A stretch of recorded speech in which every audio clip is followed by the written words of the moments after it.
বাপ বেটা মিলে কাবাকে পুনরায় সংস্কার করেছিলেন, কিন্তু তার আগে আর একবার সংস্কার হয়েছে কাবা, মানে পুনর্নির্মাণ হয়েছে কাবা। আল্লাহ সুবহানাহু ওয়া তাআলা ফেরেশতাদেরকে দিয়ে যখন তৈরি করলেন, ফেরেশতাদেরকে দিয়ে তৈরি করার পরে যখন নূহ আলাইহিস সালামের প্লাবন এসেছিল, বন্যা এসেছিল, সেই সময়ে কিন্তু সবকিছু মাটির সাথে মিশিয়ে গিয়েছিল। তবে কাবা যে জায়গাতে, সেই জায়গাটা একটু উঁচু ছিল। তো নূহ আলাইহিস সালাম দ্বিতীয়বার কাবাকে পুনর্নির্মাণ করেছিলেন, সংস্কার করেছিলেন। এরপরে এইবারে ইব্রাহিম আলাইহিস সালামের কাল, আস্তে আস্তে কাবা আবার বালির সাথে মাটির সাথে মিশিয়ে গিয়েছিল, কিন্তু উঁচু একটু জায়গা ছিল। সেই জায়গাতে ইব্রাহিম আলাইহিস সালাম এবং তার ছেলে ইসমাইল আলাইহিস সালাম, ইনারা বাপ বেটা মিলে, বলা যায় কথার কথা যে ইব্রাহিম আলাইহিস সালাম ছিলেন মিস্ত্রি এবং ইসমাইল আলাইহিস সালাম ছিলেন তার সহচারী হিসেবে লেবার। তারপরে বাপ বেটা দুজনে মিলে আবার কাবাকে সংস্কার করেছিলেন। এখানে একটা ছোট্ট ইতিহাসের কথা বলি।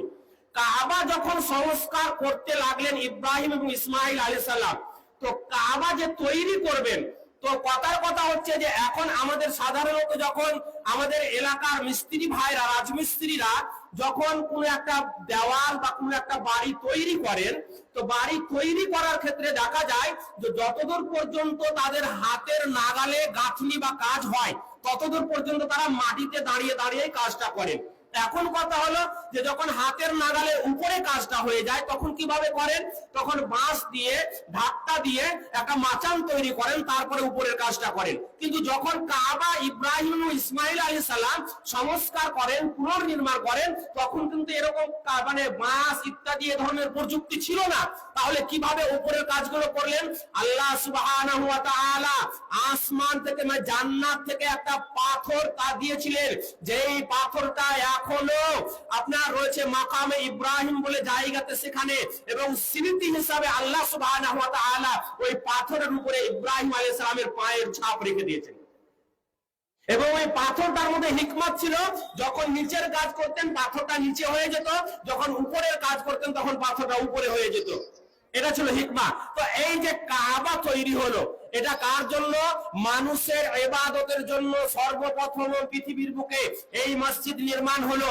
তবে এখানে আরেকটা কথা আপনাদেরকে বলে দিই, যে কাবা সৃষ্টির আগে আল্লাহ সুবহানাহু ওয়া তাআলা আর একটা মসজিদ নির্মাণ করেছিলেন।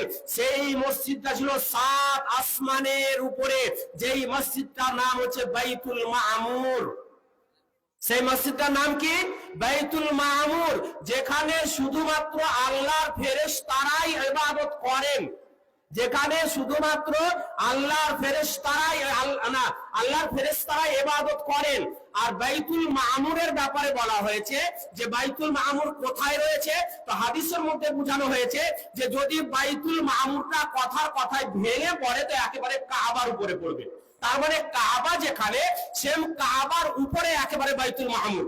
তো আল্লাহ সুবহানাহু ওয়া তাআলা বাইতুল মামুর আগে তৈরি করেছিলেন ফেরেশতাদের জন্য, এবং সেখানে বলা হয়েছে প্রত্যেক দিন আল্লাহ সুবহানাহু ওয়া তাআলার ফেরেশতারা 70,000 করে ইবাদত করতে প্রবেশ করেন।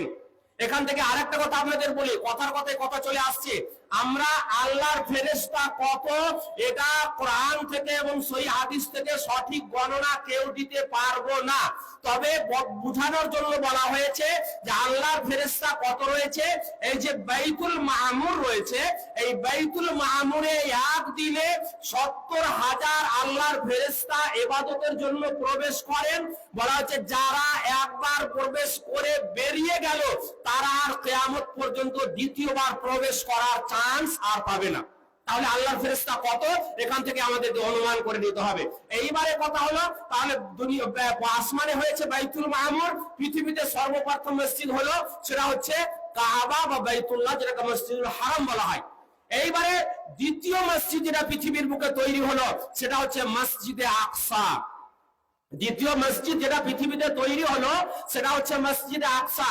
সূরা বনী ইসরাইল খুলে দেখে নেবেন, আল্লাহ সুবহানাহু ওয়া তাআলা মসজিদে আকসার ব্যাপারে একেবারে প্রথম আয়াতেই বলছেন, সুবহানাল্লাযী আসরা বিআবদিহি লাইলাম মিনাল মাসজিদিল হারাম ইলাল মাসজিদিল আকসাল্লাযী বারাকনা হাওলাহু। আল্লাহ সুবহানাহু ওয়া তাআলা বলেছেন যে এই মসজিদে আকসার কথা, আমি আয়াতের অর্থ দিকে আর যাচ্ছি না, তাহলে বলা হচ্ছে কাবার পরে দ্বিতীয় মসজিদ যেটা পৃথিবীর বুকে তৈরি হয়েছিল সেটা হচ্ছে মসজিদে আকসা।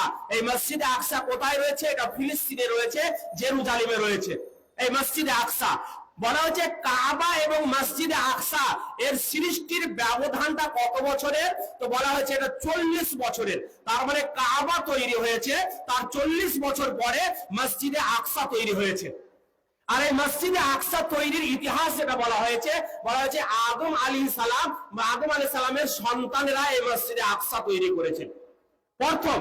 তবে আমরা জানি কি কথার কথা যে এই মসজিদে আকসা সুলাইমান আলাইহিস সালাম তৈরি করেছেন জিনদেরকে দিয়ে। জি হ্যাঁ, উনার সময়কালে যেহেতু অনেক দেওয়ালগুলো অনেক কিছু এদিক ওদিক হয়েছিল, ভেঙে গিয়েছিল, যার কারণে সুলাইমান আলাইহিস সালাম ওই জিনদেরকে দিয়ে মসজিদের দ্বিতীয়বার সংস্কার করেছিলেন, পুনর্নির্মাণ করেছিলেন মসজিদে আকসা। এইবারে কথা হলো ওই মসজিদে আকসার পরে এইবারে আল্লাহ একের পরে এক এখনো কিন্তু আল্লাহ নবী সাল্লাল্লাহু আলাইহি ওয়াসাল্লামের মানে জন্মের আবির্ভাব হয়নি পৃথিবীতে। এখন আল্লাহ নবী সাল্লাল্লাহু আলাইহি ওয়াসাল্লাম আসেননি। যখন আল্লাহ নবী সাল্লাল্লাহু আলাইহি ওয়াসাল্লাম পৃথিবীতে আসলেন, আসার পরে এইবারে নবুয়ত প্রাপ্ত হলেন। নবুয়ত প্রাপ্ত হওয়ার পরে আল্লাহ নবী সাল্লাল্লাহু আলাইহি ওয়াসাল্লাম আল্লাহ সুবহানাহু ওয়া তাআলার ইবাদত প্রকাশ্যভাবে করতে পারছিলেন না। সেই মক্কার মধ্যে মুশরিকদের অত্যাচার, মক্কার মধ্যে ইসলাম বিদ্বেষীদের নানান রকমের যন্ত্রণা, যার কারণে আল্লাহ নবী সাল্লাল্লাহু আলাইহি ওয়াসাল্লাম আল্লাহর ইবাদত করার জন্য লুকিয়ে লুকিয়ে গারে হিরাতে চলে যেতেন এবং গারে হিরাতে গিয়ে নির্জনে একাই আল্লাহ নবী সাল্লাল্লাহু আলাইহি ওয়াসাল্লাম আল্লাহ সুবহানাহু ওয়া তাআলার ইবাদত করতেন। শেষ পর্যন্ত বলা হয়েছে যখন আল্লাহ নবী সাল্লাল্লাহু আলাইহি ওয়াসাল্লামের উপরে নানা রকমের জ্বালা যন্ত্রণা শুরু হয়ে গেল, যখন সহ্যের সীমা ছাড়িয়ে গেল, ধৈর্যের সীমা ছাড়িয়ে গেল, যখন আল্লাহ নবী সাল্লাল্লাহু আলাইহি ওয়াসাল্লামকে মক্কার মুশরিকরা একেবারে দুনিয়া থেকে প্রাণে শেষ করে দেওয়ার মতো পরিকল্পনা তারা গোপনে করে নিল, তারা মিটিং করে নিল যে আজকের মধ্যে মুহাম্মদ সাল্লাল্লাহু আলাইহি ওয়াসাল্লামকে পৃথিবী থেকে শেষ করে দিতে হবে। এই পরিকল্পনা তারা করেছে। এহেন অবস্থাতে আল্লাহ সুবহানাহু ওয়া তাআলা নবী মুহাম্মদুর রাসূলুল্লাহ সাল্লাল্লাহু আলাইহি ওয়াসাল্লামের কাছে ওহী পাঠিয়ে দিলেন যে হে মুহাম্মদ, হে আমার দোস্ত, হে আমার বন্ধু, তুমি আজকের রাতের মধ্যে এই মক্কা ছেড়ে মদিনায় চলে যাও। আল্লাহ নবী সাল্লাল্লাহু আলাইহি ওয়াসাল্লাম আল্লাহ সুবহানাহু ওয়া তাআলার আদেশে মক্কা ছেড়ে মদিনা চলে গেলেন। মক্কা ছেড়ে যখন মদিনায় চলে গেলেন, এখনো কিন্তু মসজিদে নববী মানে তৈরি হয়নি, এখনো কিন্তু মসজিদে নববী তৈরি হয়নি। আর এখানে আরেকটা কথা, মাঝখানে আরেকটা কথা আমার ছুটে গেছে, সেই কথাটা আপনাদের বলে দিই মসজিদ সংক্রান্ত বিষয় নিয়ে। যেহেতু কাবা যেহেতু আমাদের প্রথম কিবলা নয়, আমরা যে কাবার দিকে মুখ করে সালাত আদায় করি, নামাজ পড়ি, এই কাবা আমাদের প্রথম কিবলা ছিল না।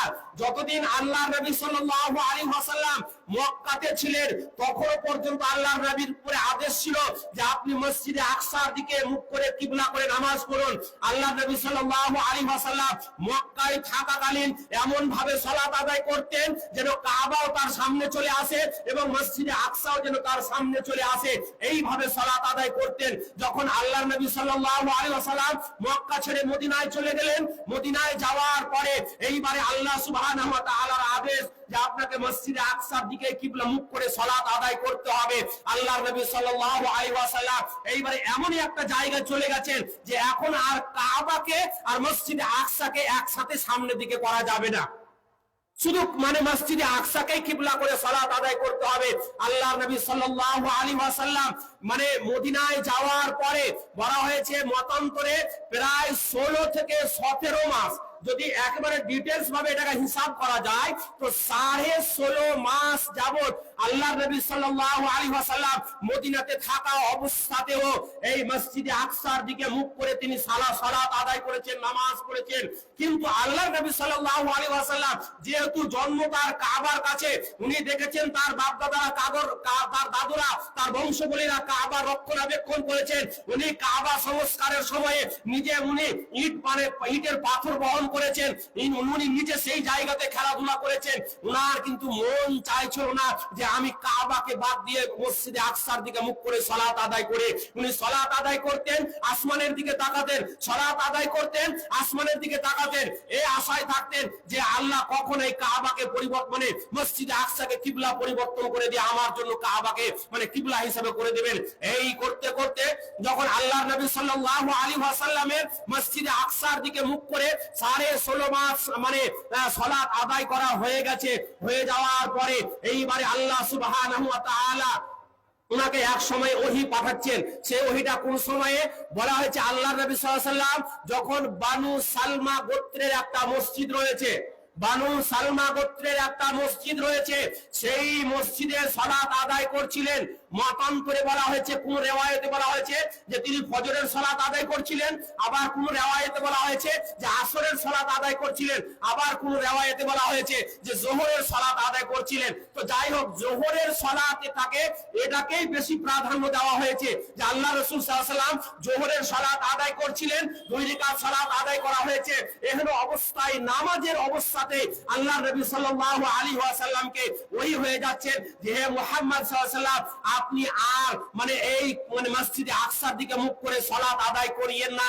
এইবারে আপনার মুখটা এই নামাজের অবস্থাতে আপনার মন যেদিকে চাইছিল কাবার দিকে, অতএব আপনি কাবার দিকে আপনার মুখটাকে ফেরত করে দিয়ে এইবারে আপনি কিবলামুখী কাবাকে বানিয়ে আপনি এইদিকে মুখ করে সালাত আদায় করুন। ব্রাদার ইসলাম, তাহলে এই হয়ে গেল আল্লাহ নবী সাল্লাল্লাহু আলাইহি ওয়াসাল্লামের আমাদের কিবলার ইতিহাস। এইবারে চলে আসি আমি, আল্লাহ নবী সাল্লাল্লাহু আলাইহি ওয়াসাল্লাম যখন মক্কা থেকে হিজরত করে মদিনায় আসলেন, আসার পরে কিন্তু মসজিদে নববী প্রথম তৈরি করেননি। এখানে একটা ভালো করে কথা মাথায় রাখবেন, আল্লাহ নবী সাল্লাল্লাহু আলাইহি ওয়াসাল্লাম মদিনায় আসার পরে প্রথম কিন্তু মসজিদে নববী তৈরি হয়নি। প্রথমে যে মসজিদটা তৈরি হয়েছিল সেই মসজিদটা হচ্ছে মসজিদে কুবা। সেই মসজিদটার নাম কি? মসজিদে কুবা। প্রথম মসজিদ, ইসলাম বিশ্বে প্রথম মসজিদ, আল্লাহ নবী সাল্লাল্লাহু আলাইহি ওয়াসাল্লামের জীবনের নবুয়তের প্রথম মসজিদ যেটা, সেটা হচ্ছে মসজিদে কুবা। যেই মসজিদে কুবাটা বলা হয়েছে কুলসুম ইবনে হাদামের খোলেন, খেজুরের খেজুর শুকানোর যেটা খোলেন, আমরা যেটা সাধারণত বলি না যে ধান শুকানোর একটা খোলেন থাকতো আমাদের এলাকাতে, এখন হয়তো অনেক কমে গেল, তো ধান শুকাবার খোলান, তো কুলসুম ইবনে হাদামের আপনার খেজুর শুকানোর একটা খোলেন ছিল।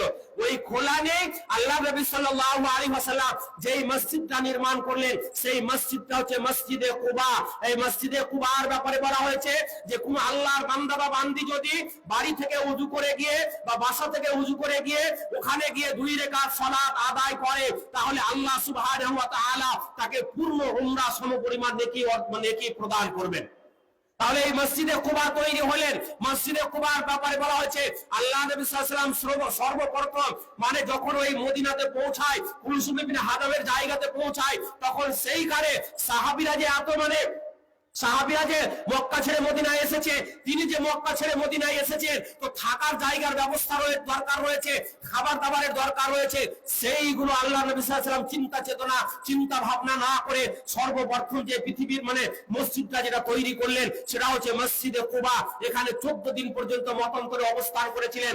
তারপরে এইবারে আল্লাহ নবী সাল্লাল্লাহু আলাইহি ওয়াসাল্লাম চলে গেলেন মদিনার কোথায়, যেইখানে মসজিদে নববী তৈরি হলো।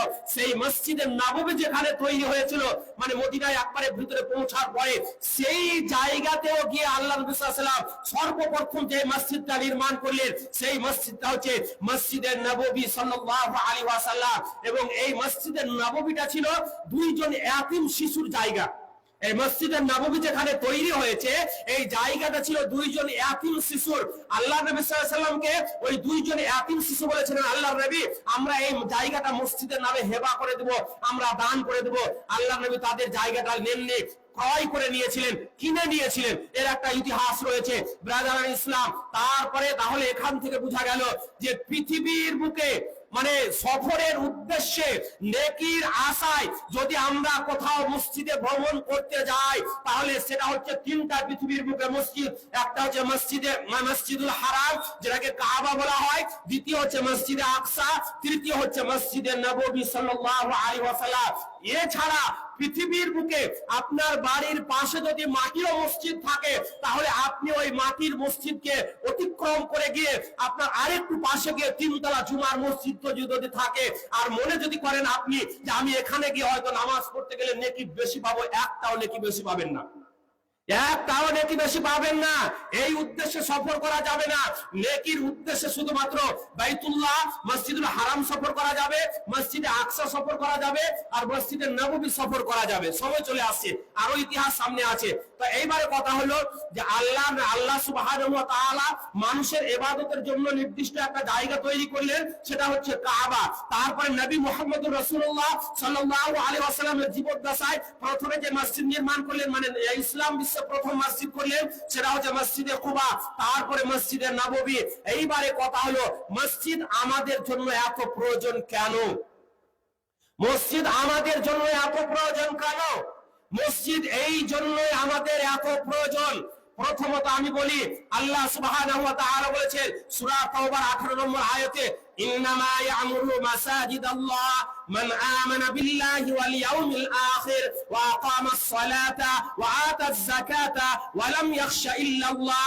আল্লাহ সুবহানাহু ওয়া তাআলা বলেছেন যে নিশ্চয় আমার মসজিদ মানে তামির করবে, আমার মসজিদ নির্মাণ করবে ওরাই যারা আল্লাহর উপরে ঈমান আনে বা বিশ্বাস করে, আল্লাহর উপরে বিশ্বাস রাখে, ওয়া আকামাস সালাত যারা সালাত প্রতিষ্ঠিত করে, ওয়া আতাজ যাকাত যারা যাকাত প্রদান করে, ওয়া লাম ইয়াখশা ইল্লাল্লাহ আর আল্লাহ ছাড়া কাউকে ভয় করে না। অতএব সময় শেষ। অতএব মসজিদ নির্মাণ করতে হবে আমাদেরকে আল্লাহর ইবাদতের জন্য, এবং মসজিদ নির্মাণ করার অনেক ফজিলত রয়েছে, অনেক ফজিলত রয়েছে, এর ব্যাপারে অনেক হাদিস রয়েছে। তো যাই হোক, 8 ঘন্টা সময় দিয়েছিলেন শাইখ আমাকে, সময়ও হয়ে গেল, আর আমি মানে হাদিসগুলো কারা এগিয়ে নিয়ে যেতে পারলাম না। আল্লাহ সুবহানাহু ওয়া তাআলার কাছে শেষের বেলায় দোয়া করবেন আল আলামিন আমাদের সকলকে আজকে জুমার মসজিদের উন্নতি গল্পে যেহেতু জালসা, এই ধরনের মসজিদ যতগুলো হবে সেই ধরনের মসজিদে আমাদেরকে যেমন আবাদ করার তেমনি ভাবে মসজিদ নির্মাণ করা আল্লাহ তুমি আমাদেরকে তৌফিক দান করো। আল্লাহুম্মা আমিন। ওয়া আখিরু দাওয়ানা আলহামদুলিল্লাহি রাব্বিল আলামিন। আসসালামু আলাইকুম ওয়া রাহমাতুল্লাহ। ওয়া আলাইকুম আসসালাম। জাযাকাল্লাহু ধন্যবাদ আমাদের জনাব মাওলানা মেহমান রুহুল আমিন সাহেব। 8 ঘন্টা ধরে একেবারে একটি মসজিদের উপরই তার ইতিহাস আমাদের সামনে আয়নার মতো তুলে দিয়েছেন। সব শিক্ষা জ্ঞান থাকা আমাদের দরকার। পাবলিক ভাইরা মসজিদের ইতিহাস, ইসলামের ইতিহাস এগুলো শুনতে হয়, জানতে হয়। মসজিদের দরকার এবং মুমিনেরাই মসজিদ তৈরি করবে। ইনশাআল্লাহ আপনারা বেশি বেশি আসেন এবং সবাই সহযোগিতা করবেন। এখন বক্তব্য দেওয়ার জন্য আসছেন আমাদের পাশের মানুষ, তাকে ঐতিহাসিক বক্তাও বলা যায়। তিনি জেনারেল লাইনের গভীর জ্ঞানের মানুষ এবং ইসলামের বেশভূষায় তিনি সব সময় ইসলামের জ্ঞানও তিনি যথারীতি রাখেন। হ্যাঁ, তিনি হলেন আমাদের পাশে শ্রদ্ধা ভাজন জনাব ডাক্তার কুরবান আলী সাহেব। তিনি এখন আপনাদের সামনে আসছেন। তার অমূল্য বক্তব্য ভারতবর্ষের অবস্থাটা এবং আজকের মসজিদের জালসা তাকে সামনে রেখে অবশ্যই সময়ের মধ্যে দিয়ে বক্তব্য ইতি করবেন। আল্লাহ পাক তাকে সুস্থ রাখেন। এবার ডাক্তার কুরবান আলী সাহেব, আলহাজ ডাক্তার কুরবান আলী সাহেব। জি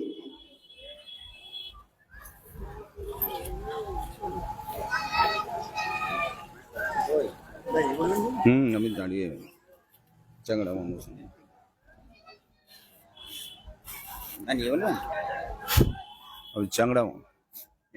চাংড়া মানুষ নয়, আমি আজকে মতন ঘুরিয়ে গেছি কিনি মাত্র তো 75 বছর বয়স। আসসালামু আলাইকুম ওয়া রাহমাতুল্লাহি ওয়া বারাকাতুহু। আলহামদুলিল্লাহি রাব্বিল আলামিন, আসসালাতু ওয়াসসালামু আলা রাসূলিল কারীম, আম্মা বাদ। আউযু বিল্লাহি মিনাশ শাইতানির রাজীম, বিসমিল্লাহির রহমানির রহিম। ইন্নাল্লাহা লা ইউগাইয়িরু মা বিকাওমিন হাত্তা ইউগাইয়িরু মা বিআনফুসিহিম। আয়াত। কালান নবী সাল্লাল্লাহু আলাইহি সাল্লাম, লা ইউমিনু আহাদুকুম হাত্তা কুনা হাব্বা ইলাইহি মিন ওয়ালিদিহি ওয়া ওয়ালাদিহি ওয়ান নাসি আজমাইন। চেয়ে দেখ ওই চুপি চুপি আছে জালিয়াত শয়তান, ইসলামে তোর বলি দিতে অস্ত্রে হানিছে শান, লুটিতে রে তোর ইমান ইজ্জত দাগাবাজ দুশ্মন, দোস্ত সাজি তোরে মিষ্টি ভাষায় ভুলাইছে অনক্ষণ। জাগরে গাফিল চেয়ে দেখ ওই ডুবে যায় তাওহীদ, মাতালে রাজভাটিশালা হলো আল্লাহর মসজিদ। মুক্ত প্রাণের প্রান্তরে আজ শুধু স্বার্থ শকুনি দৃষ্টি, শান্তি পিয়াসী ভীরু বুকে তাই বেদনায় কাঁদে সৃষ্টি। তাই প্রচারিত হলো ইসলাম আলো, এহানো কলুষ ভাবে দিকে দিকে জেলে কোরআনের আলো শান্তি আনিতে হবে। মোহতারাম মোকাররম আজকের সভাপতি মহোদয়, আমাদের এলাকার একজন বর্তমানে বিশিষ্ট আলেম এবং লম্বা টুপি মাথায় যারা দেন, খুব শ্রদ্ধা করি আমার দাদু মাওলানা শামসুজ্জোহা সাহেব রহমাল্লাহ, শেষ ছিলেন মাওলানা শওকত আলী সাহেব, উন্নাকে যেন আল্লাহ জান্নাত দেন। এবং মাওলানাকে বলেছি যে আপনি সেই লম্বা টুপিটা ব্যবহার করেন যতদিন আছেন। তারপরে আমাদের মাদ্রাসা ফাতেমাতুজ জাহরা লিল বানাতের প্রাক্তন প্রধান শিক্ষক হেড মোদাররেস মাওলানা ওয়াইজউদ্দিন সাহেব, অন্যান্য উলামায়ে দ্বীন এবং স্টেজে উপবিষ্ট অন্যান্য ভদ্রমণ্ডলী ও আমার সম্মুখস্থ শ্রোতৃমণ্ডলী, পর্দার আড়ালের মা ও বোনেরা, আল্লাহ তাআলার দরবারে লাখ লাখ শুকরিয়া যে আল্লাহ রহম ও করম করে আমার মতো একজন অযোগ্য ব্যক্তিকে দিয়ে একটা বিরাট কাজ করিয়ে নিচ্ছেন। সেই মহান আল্লাহর সংক্ষিপ্ত প্রশংসার পর বিশ্বের অতুলনীয় প্রতিভাধর, বিশ্বের প্রতিটি নিষ্পেষিত নিপীড়িত মানুষের ইহকাল ও পরকালের চরম ও পরম শান্তির অগ্রদূত, যিনি আজ থেকে প্রায় 1450 বছর পূর্বে মক্কাতুল মুকাররমায় মা মিনার কোলকে উজ্জ্বল করে সারা পৃথিবীর বুকে তাওহীদের বাণী প্রচার করতে সক্ষম হয়েছিলেন, সেই মহাত্মা মহাপুরুষ তাজদারে মাদানী আকে আনন্দার হুজুরে পুণ্যর মুহাম্মদ রাসূলুল্লাহ সাল্লাল্লাহু আলাইহি সাল্লামের উপরে লক্ষ লক্ষ কোটি কোটি দরুদ বর্ষণ কামনা করি, বলুন আমিন। প্রিয় ছাত্রীবর্গ, আমি কয়েকটা কথা আপনাদের সামনে তুলে ধরতে চাই, কারণ আমরা ভারতবর্ষের বাংলা ভাষাভাষী এলাকায় আমি 30 বছর বক্তৃতা করেছি। সৌদি আরবের সাড়ে সিদ্দিনেও আমার বক্তৃতা করার এক্সপিরিয়েন্স নিয়ে আপনাদের সামনে বলছি বলে এইগুলো হবে না। আর এলাকার মানুষ কেউ ডাকেনি, আমি খুব ধন্যবাদ দিব, খাস করে দোয়া করব আমার দুজনের জন্য, বিশেষ করে আমাদের সাইফুল ভাই একজন বিশিষ্ট সমাজসেবী, রাজনীতিবিদ এবং প্রতিষ্ঠাতা হিসেবে, আব্দুর রশিদ ভাই, আরো যারা আছে এই ডাক্তার সাহেবদেরকে নিয়ে এটা করেছে। এবং আমাদের কথা ছিল এখানে আমার ছেলে মেজোটা প্রফেসর ওই প্রথম খুতবা দিবে, যাই হোক আমি সেকেন্ড খুতবাটা দিই, মাঝে মাঝে এলে আমি খুতবাটা দিই। সেই হিসাবে আশপাশের আরো অনেক বড় বড় মসজিদ আছে যারা আমাদেরকে তুচ্ছ তাচ্ছিল্য মনে করে, ওরা খুতবাতে পড়তে দেবেই না, মুখ ওখানে কাছে গেলেও যেন মুখটা অন্যরকম করে। যাই হোক, আল্লাহ তাদের হেদায়েত করুক, প্রথমে এই দোয়াটাই করি। এখন বর্তমান সমস্যাটা আমাদের সামনে, সারা পৃথিবীর মুসলমানদের সামনে একটা বিরাট সমস্যা আছে।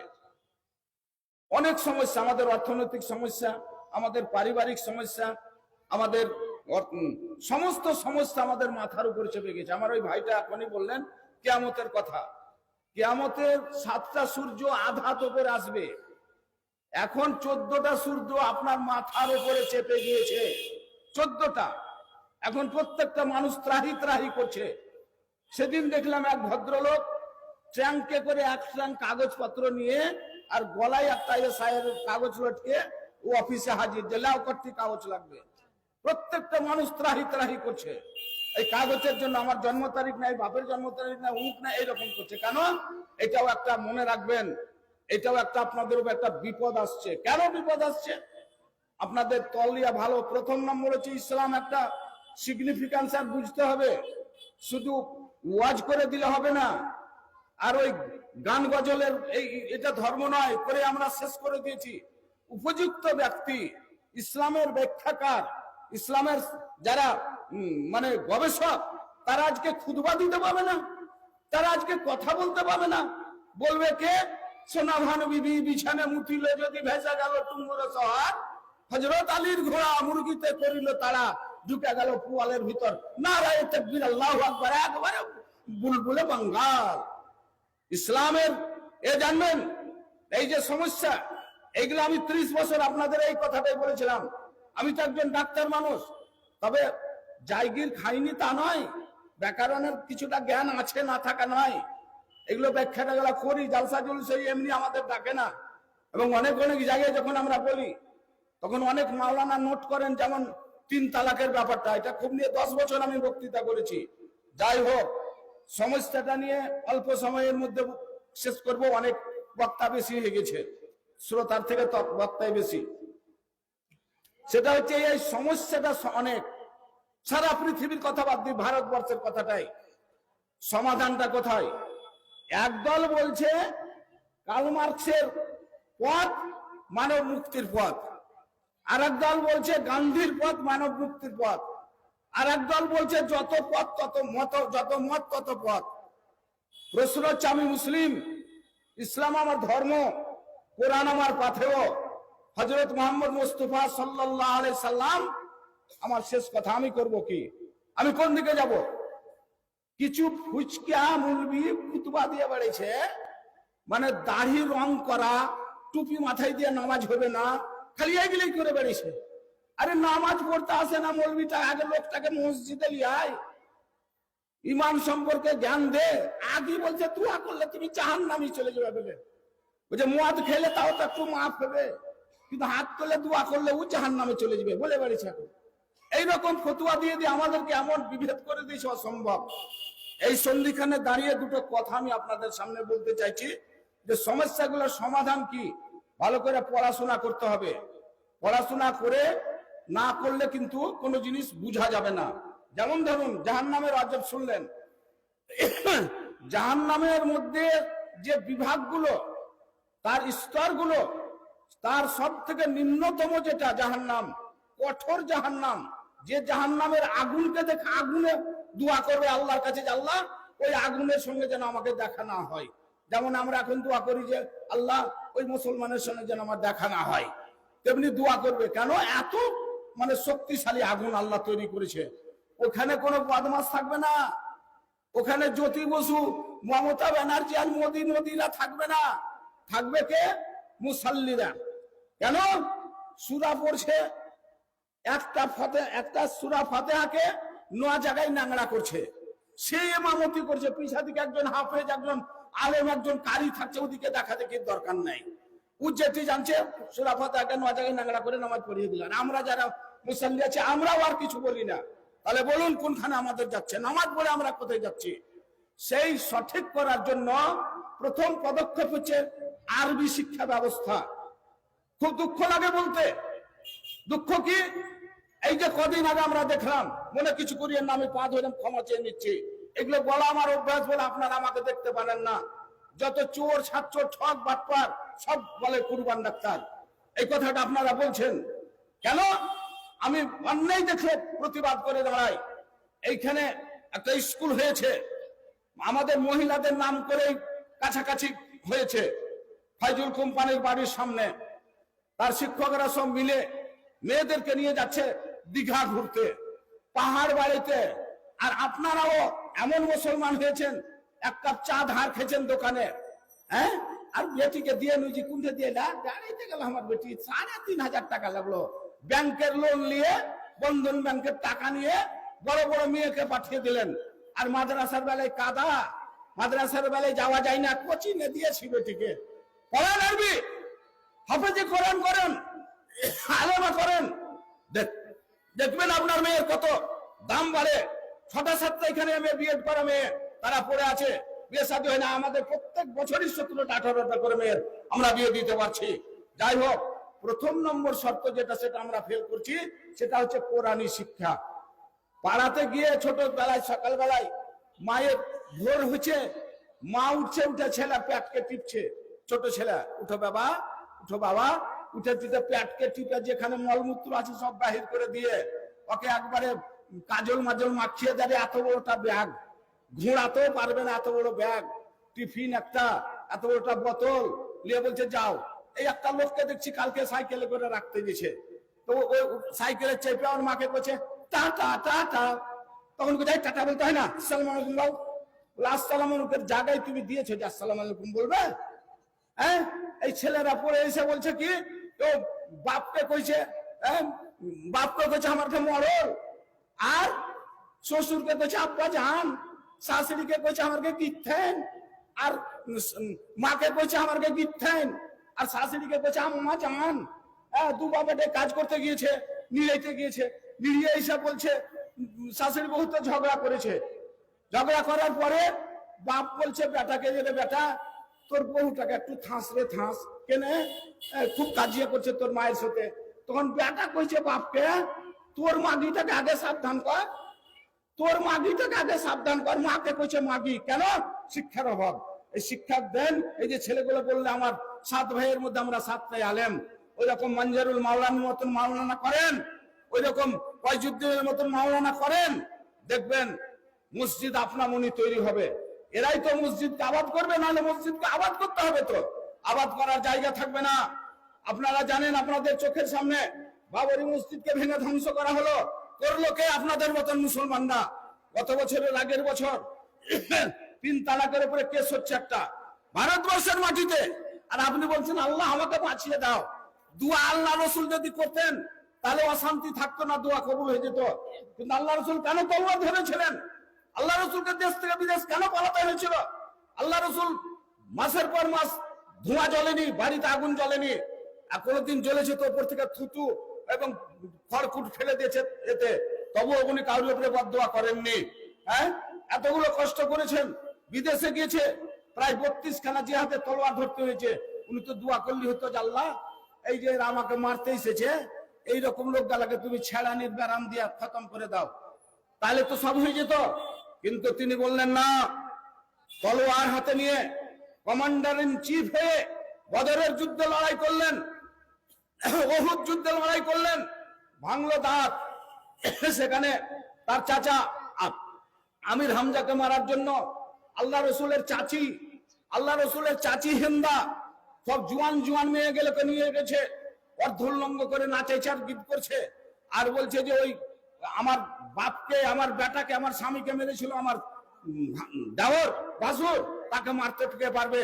ঐশী বলে একজন চাকর বলছে পারবো। যুদ্ধ করতে করতে বল্লমটা চালিয়ে দিয়ে লাভির তল দিয়ে আপনার বল্লমটা ঢুকে গিয়ে পায়খানার দ্বারের উপর দিয়ে বাইরে হয়ে গেল, গরম করে পড়ে গেলেন। পড়ে যাওয়ার পর আবার উঠে দেখছেন কে আছে, আর উঠতে পারলেন না, ওখানে অনেক শহীদ হয়ে গেলেন। আমরা তাদেরই বংশধর। 2জন বাচ্চা ছেলে বলছে যে আমি যুদ্ধে যাব। আল্লাহ রসুল বলছেন তুমি পারবে না যেতে। কেন? তুমি ছোট হয়ে আছো, তুমি যুদ্ধ বুঝো না। পায়ের গুল্লার উপরে এমনি করে উচ্চা চেড়া আঙুলের উপরে ভার করে দেখেছেন, আল্লাহ রসুল দেখে হাসছেন। আর একজন বলছে রাফে, আর এর নাম সুমরা। রাফে বলছে ও যদি যুদ্ধে যায় তো আমিও যাব। বলে কেমন করে যাবে? কথা আমি লড়া পারবো ওকে। আল্লাহ রসুল যুদ্ধে যেতে লড়াই লাগিয়ে দিলে, ওকে তলে ফেলে কইছে ভাইরা আমাকে চিৎ করিস না, খানি ঘুষটালে দুজনে যাব। দুজনে গিয়ে লড়াই শুরু হচ্ছে। আল্লাহ রসুল বলছেন কুচকাওয়াজ কারো। আব্দুর রহমান বিন আওফ রাদিয়াল্লাহু তাআলা বর্ণনা করছেন, যুদ্ধ তো লেগে গেল। আল্লাহ ডান দিকে দেখি, বাম দিকে দেখি, আমার কে সাহায্য করতে পারে? দেখছে ডান দিকে একটা 13 বছরের ছেলে, দাড়ি মোচ কিচ্ছু বাড়ায়নি, আর একটা বাম দিকে 14 বছরের ছেলে, দাড়ি মোচ কিচ্ছু বাড়ায়নি। তো আব্দুর রহমান বলছেন যে আল্লাহ আমার সাহায্যের কোনো আশা নেই, আমাকে যা করতে হয় আমাকে দিয়ে করিয়ে নাও। এমন সময়ে ডান দিকের ছেলেটা কানে কানে বলছে চাচা, ও চাচা যান, আবু জাহালকে একটু চিনিয়ে দাও না। কি হবে আবু জাহালের রে? বলছে আমি কি হবে জানি না, আমার রসুলকে গাল দিয়েছে, হয় ও বাঁচবে না আমি বাঁচবো। বলে আমি তো মনে করছি এটা ছোট ছেলে, কিন্তু এই তো ছেলের বাপই। কবি গোলাম মোস্তফার কথাই বলতে হয়, শিশুর পিতা লুকিয়ে আছে সব শিশুরই অন্তরে। বাম দিকের ছেলেটা বলছে চাচা আবু জাহালকে চিনিয়ে দাও না। কি হবে রে? বলে ও আমার নবীকে, আমার নবীর স্ত্রীকে গালি দিয়েছে, হয় ও বাঁচবে না আমি বাঁচবো। আর এমন সময় আবু জাহাল তলোয়ার নিয়ে বলছে মারো তারো শত্রুদেরকে। বলছে এই দেখো তোমাদের শিকার। ওরা 2জন তলোয়ার নিয়ে এতে তলোয়ারের আওতায় এনে নিল, আর ধরতে গিয়ে ঘোড়ার খুঁড়ে আগা দিকে পায়ে চোখ মারি দিয়েছে ঝড়। ঝড় করে পড়ে গেল, আর একজনা কাঁচা মাথা কেটে নিয়ে আল্লাহ রসুলের সামনে হাজির। আল্লাহ রসুলের সামনে হাজির, বলছে আল্লাহ রসুল আমি এই কেটে দিয়েছি ওকে। বলছে তোমার প্রমাণ? এই যে তলোয়ারে রক্ত লেগে আছে, এই যে ওর ধরটা দেখছে ঠিক করে আছে। আল্লাহ রসুল এই কাঁচা কাটা মাথা দেখে বলেছিলেন তার নিজের চাচার, নিজের রক্তের জিনিস, তার মাথা দেখে বলেছিলেন এই যুগের ফেরাউন। তাহলে ফেরাউন ছিল, ফেরাউন আছে, ফেরাউন থাকবে। নমরুদ ছিল, নমরুদ আছে, নমরুদ থাকবে। সাদ্দাত ছিল, সাদ্দাত আছে, সাদ্দাত থাকবে। এই বংশ নিয়ে, ভাই নিয়ে, বাবা নিয়ে বিচার করতে গিয়ে বলছে হ্যাঁ একটা কাঙাল গরিবের ছেলে এখন বিচার করছে, তখন মরল সাদ্দাতে যা করছে, এর বাপ খারাপ আর মা খারাপ, আর দেখাশোনা লয়, বুঝাসুঝা লয়, কোন দুর্নাম করতে হয় করে দেয়। মনে রাখবেন আল্লাহর গজব পড়বে একজন সৎ ব্যক্তির বিরুদ্ধে যদি অন্যায় ভাবে গুজব করেন, না বুঝে সুঝে। মনে রাখবেন ব্যবসা ধ্বংস হয়ে যাবে, শরীর স্বাস্থ্য নষ্ট হয়ে যাবে, ছেলেপিলের ক্ষতি হবে। তাই বুঝে সুঝে কাজ করবেন। ইসলাম এমনি একটি জায়গা নয়, একটা কাঁটা রাস্তায় পড়ে আছে, সরিয়ে ফেলেন, জান্নাত আপনার জন্য ওয়াজিব হয়ে যাবে। সময় আপনার আছে। আমার আমি 6:30 শুরু করে 7টাতে, আমি 7:05 8:05 ছেড়ে দেবো ইনশাল্লাহ। যাই হোক, 8টায় আমি ছেড়ে দেবো ইনশাল্লাহ। যাই হোক, এখন কথাটা হচ্ছে কি, ভালো করে শুনবেন ছোট ছোট জিনিসগুলো। তাহলে আমরা দেখলাম মসজিদ রক্ষা করতে পারলাম না। ভারতবর্ষে বর্তমানে 30 কোটির উপরে আমরা মুসলমান। মাত্র কয়টা মুসলমান ভারতবর্ষকে দখল করে 1000 বছর শাসন করেছে? ভারতবর্ষের আকাশ, ভারতবর্ষের পাতাল, ভারতবর্ষের চন্দ্র সূর্য গ্রহ তারা, ভারতবর্ষের গাছগাছড়া নদ নদী সব মুসলমানদেরকে তসলিম করেছে ওর পায়ের তলে। ভারতবর্ষের সিংহাসন এখন মূল সিংহাসন দিল্লির জামা মসজিদের সামনে ফোর্ট উইলিয়ামে এখনো মাথা তুলে দাঁড়িয়ে আছে, মূল সিংহাসন দাঁড়িয়ে আছে। আর আমরা মুসলমান ভিক্ষা করে বেড়াচ্ছি। 10,000 কোটি টাকা আমাদের ভারতবর্ষে উঠছে খাল পেত্রা, আমরা খেয়ে শেষ করে দিচ্ছি। হ্যাঁ, তাহলে চিন্তা ভাবনা করুন আমরা কোন কি রকম মুসলমান, কেন সংগঠিত হতে পারি না? গত বছর এই সময়ে ধুলিয়ানে ওয়াকফ স্টেটের সম্পদ, এটা আমরা ওয়াকফ স্টেট আমাদের বাপের সম্পদ। বর্তমানে ওয়াকফ স্টেটের সম্পদ হচ্ছে 52,000 কোটি টাকা। সব মৌলবি টাকা খেয়েছে, এই ফকটিয়া টাকাটা 3,000 টাকা করে। এইখানে শামসারগঞ্জ থানায় 327টা হচ্ছে ছোট বড় নিয়ে মসজিদ, যেমন এই মসজিদ 327টা। তাহলে 327টা ইমাম আর 327টা প্যাট, আজান দেওয়া প্যাট, আর 42 খানা হচ্ছে ছোট বড় নিয়ে মাদ্রাসা। আমি 2 দিন পরে ধুলিয়ান এলাকায় ঘুরলাম, কোন মৌলবি এসে আমার কাছে বাহির হলো না। 4টা মসজিদ আমার অর্ডিন্যান্স হয়ে গেল যে খুতবা দিতে দেওয়া হবে না এই মুহূর্তে। আমি তবুও 2-1টা জায়গায় কথা বলতাম, 2-1জন মৌলবি বলছে আপনি কানে কানে বিষ ঢেলে বেড়েছেন। আমি না গো, আপনারা আসেন, কিছু মুসলমানের সঙ্গে জোগাড় করে আমরা থানায় আমি যাব। আর তখন মার খেয়েছি, পিঠে পুলিশে মারছে আর কুশলের ভুঁয়ে ভুঁয়ে দৌড়ছি, ওই শক্তি আর নেই। থানায় যাব, ডেপুটেশন দিব, যে ছেলেটা আমাদের ধরা পড়েছে, আল্লাহর রহম হোক এদের উপরে, একটাও মৌলবি যায়নি সেই ছেলেগুলোকে ধরতে। যারা ওয়াকফ স্টেটের টাকা খেছে, তারা আজকে ঘরে ঘরে বউর আঁচল ধরে তারা তাহাজ্জুদ করছে। আর ওই সমস্ত ছেলেগুলা যারা নামাজ পড়ে না, হায়দ্রাবাদের দিকে কাজ করেছে, বহুর মালা গলায় দিয়েছে, হাতে ফিতা দেওয়া আছে, জানে না, নামাজের ধার ধারে না, কিন্তু নারাই তাকবীর আল্লাহু আকবার কথাটা বুঝে কার বাপের সাধ্যি যে আমাদের ওয়াকফ স্টেট কেড়ে নেবে। এই করে এখনো 200টা ছেলে ধরা পড়ে আছে। চিন্তা করছেন? তাদের জন্য আমরা কিছু করতে পারছি না, একটা কথাও বলতে পারছি না, একটা খুতবাও দিতে পারছি না। ভাই আমার, এই ওয়াকফ স্টেটটা আজকে আমাদের চলে যেতে চলেছে কত? 52,000 কোটি টাকা। তাহলে আমরা আজকে বলছে যে তোমরা 8 কোটি আছো, আমরা নাকি ভারত 8 কোটি আছে, একবার বলছে 16 কোটি আছে। আমাদের পার্সোনাল গণনা অনুযায়ী আমরা নেওয়ার 30 crore, 30 কোটির কাছাকাছি আছি। তাহলে 52,000 কোটি যদি হয়, তাহলে আমরা সবাই 2,000 কোটি টাকার মালিক। মিসকিন কে? এই মুসলমানেরা। চোর কে? এই মুসলমানেরা। মদ খেয়ে মাতলামু করবে কে? এই মুসলমানেরা। এই থানাতে আটকা থাকবে কে? মুসলমানেরা। প্যাটলিয়া কষ্ট পেবে ডাক্তারের কাছে যে এই মুসলমানেরা। কোর্ট কাচারি যাবে কে? মুসলমানেরা। পিটবে কাকে? মুসলমানরা। কার কথায়? মুসলমানের কথায়। তাহলে এর নাম হচ্ছে জান্নাত যাওয়ার পার্টি। এর মানে মৌলভী সাহেব খুদবা দিবে, সুদখোরের বাড়তে খেবে, মদখোরের বাড়তে খেবে, আর একবারও বলবে না এই তুমি সুদটা খেও না তো বাবা, তুমি মদটা খেও না তো বাবা। হ্যাঁ, একটা জালসাই করছি, আমার বন্ধুবর সাইফুদ্দিন সাহেব ওখানে বসে আছে, আর ওই একরামুল বলে মুন্সিটা, মৌলভীটা বলছে এই মাওলানা দেখুন ড্রাইভারটাই রাখে, বলেন বলেন, এই তো দূর 4-5-6 হাত দূরে মদের গন্ধ পাওয়া যাচ্ছে, বলেন বলেন এই মদ খেয়ে আসছে, ওর বাড়তি নাইট জালসা হচ্ছে। তখন এসে তো ভাই, আমার কলিজার ভাই, আমার দরদি ভাই, বলো তো ভাই যে এই থেকে নামাজ পড়বো, বলছে যা যা পড়বো পড়বো, 500 টাকা নে, দোয়া হয়ে গেল। বুঝলেন? ওকে আর আসল যেখানে সমস্যা, তাহলে বলুন আগুন জ্বলছে এখানে দাও দাও করে। আমি যখন প্রথম হজে যাই 1996 সালে, তখন আমি 42 বছরের যুবক, আগুন লেগেছিল ওখানে, আমার অনেক কিছু পুড়া আছে, আমি নিয়ে এসেছি। আমি পুড়ে যাওয়ার কথা ছিল, 2-1 জনকে আমি ঘাড়ে করে নিয়ে এসেছি ওখান থেকে। যাই হোক ভাইরা আমার, এবার আগুন যেখানে পড়েছে, সঙ্গে সঙ্গে আরব সরকারের বিমান আর যত যুদ্ধের সব বিমান পানি নিয়ে এসে একবারে ঝপঝপ করে ফেলছে। এইখানে আগুন জ্বলছে আর ওইখানে পানি পড়ছে। আগুন নিমবে? কোনোদিনই নিমবে না। মানে যেখানে সমস্যা সেখানে আমাকে পানি ঢালতে হবে। তা আমাদের মুসলমানদের, আমাদের সমাজের সমস্যা হচ্ছে এক জায়গায়, আর আমরা ফতুয়া দিছি আর এক জায়গায়। হ্যাঁ, এক জায়গায় সমস্যা, সমাধান অন্য জায়গায়, এটা হতে পারে না। তাই আমাকে ঠিক জায়গায় যদি আমি বুঝতে পারতাম, তাহলে কাউরি বাপের সাধ্য ছিল না যে আমার জমি জমা কেড়ে নেওয়ার। চাকরি, মুসলমান রাজ্যে পশ্চিমবঙ্গে আপনার আমরা প্রায় 2.5 কোটি মুসলিম এখানে বসবাস করছি।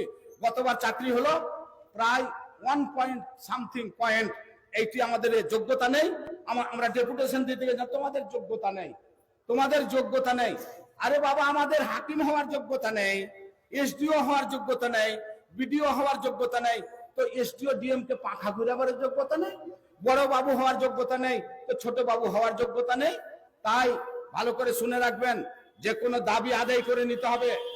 অধিকার কেউ কাউকে দেয় না, অধিকার আদায় করে নিতে হয়।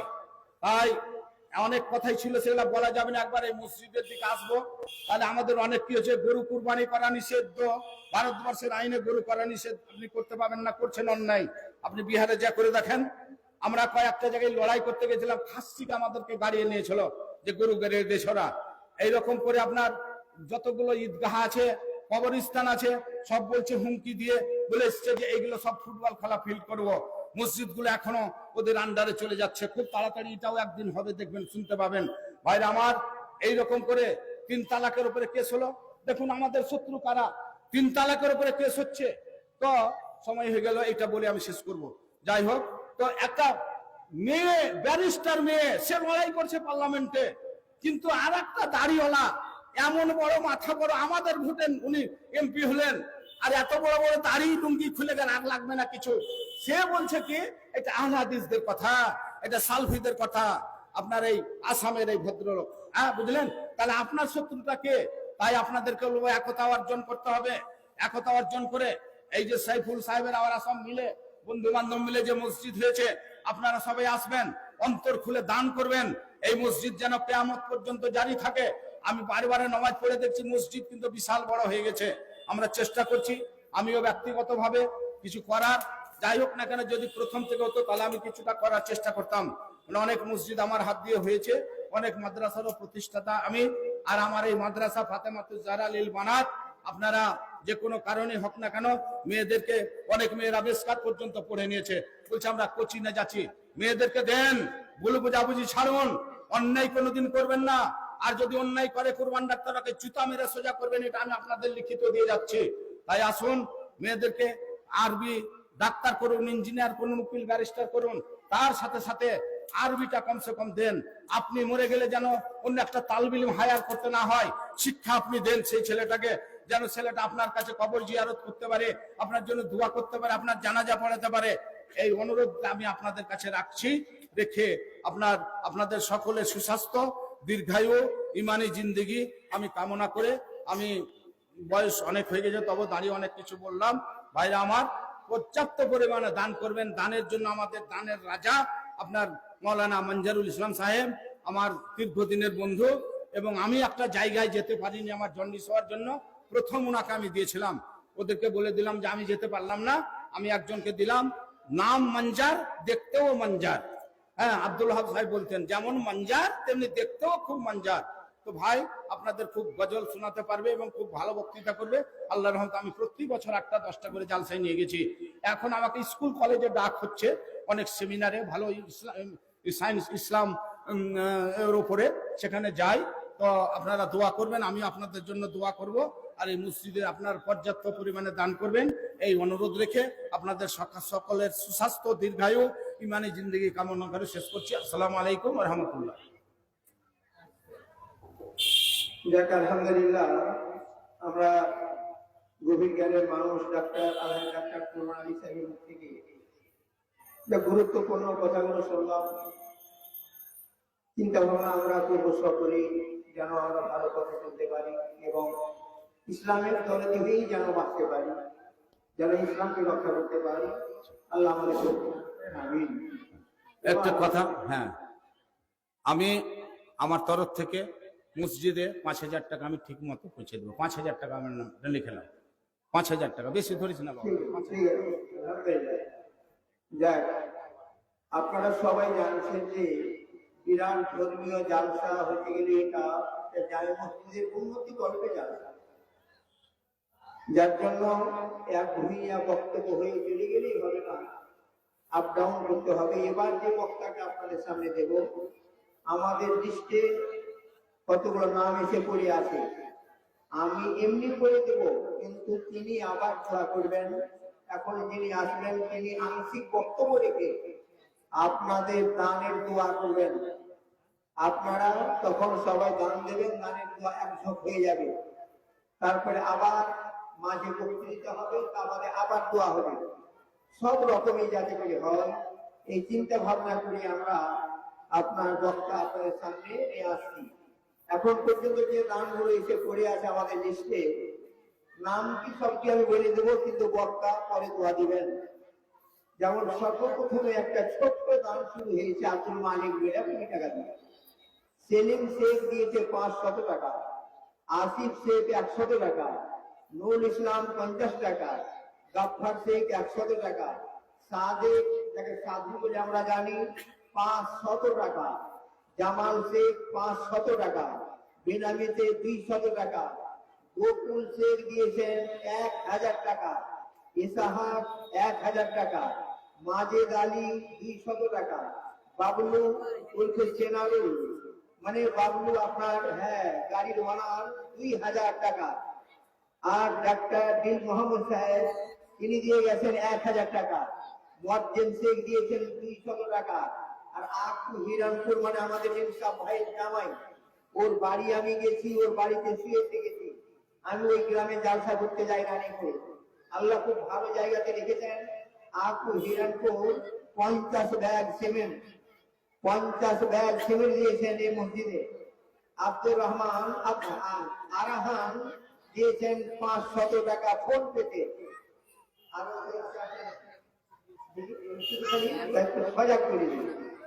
আর আরেকটা লিস্টে আছে ওয়াসেফ আলী বাবার নামে দিয়েছে 500 টাকা, আক্তার ইসলাম 3000 টাকা ফোন পেতে দিয়েছেন।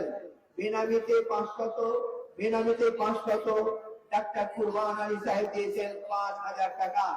আলহামদুলিল্লাহ, আপনারা সবাই আসুন এবং দানের দোয়া শুরু হবে, তখন আপনারা সবাই দানগুলো দেবেন এবং দানগুলো এখন থেকে দেখাতে থাকেন, এখন আসছেন বিজ্ঞাপিত আলেম, দাওয়াতি মেহমান ফাজিলাতুল শেখ জনাব মাওলানা ইসমাইল হক সালাফি সাহেব, বর্তমান শিক্ষক তিনি বল্লভপুর মাদ্রাসা শিক্ষক, কোরআন হাদিসের বয়ান ভালো রাখেন এবং দাতাদের দানের দোয়া সুন্দর দিতে পারেন। তিনি এখন আসছেন মাওলানা ইসমাইল হক সালাফি সাহেব, তিনি আংশিক ওয়াজ করবেন এবং আদায়ের দিকে আসবেন। উনার দাঁড়াতে এক দফে আদায় হয়ে যাবে। আপনারা তার হাতে সবাই দান দেবেন। এটা কোথায় বারে এখানে ওটা বার করে দিন, ওই পরে আমি জানি না। ওই ছোটটা বার করে দিন।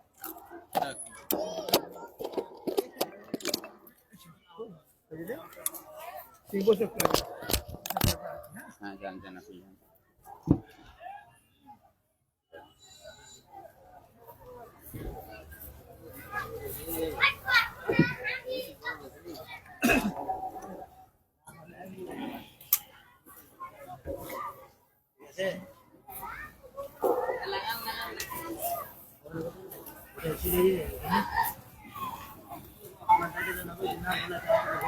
السلام عليكم ورحمة الله وبركاته.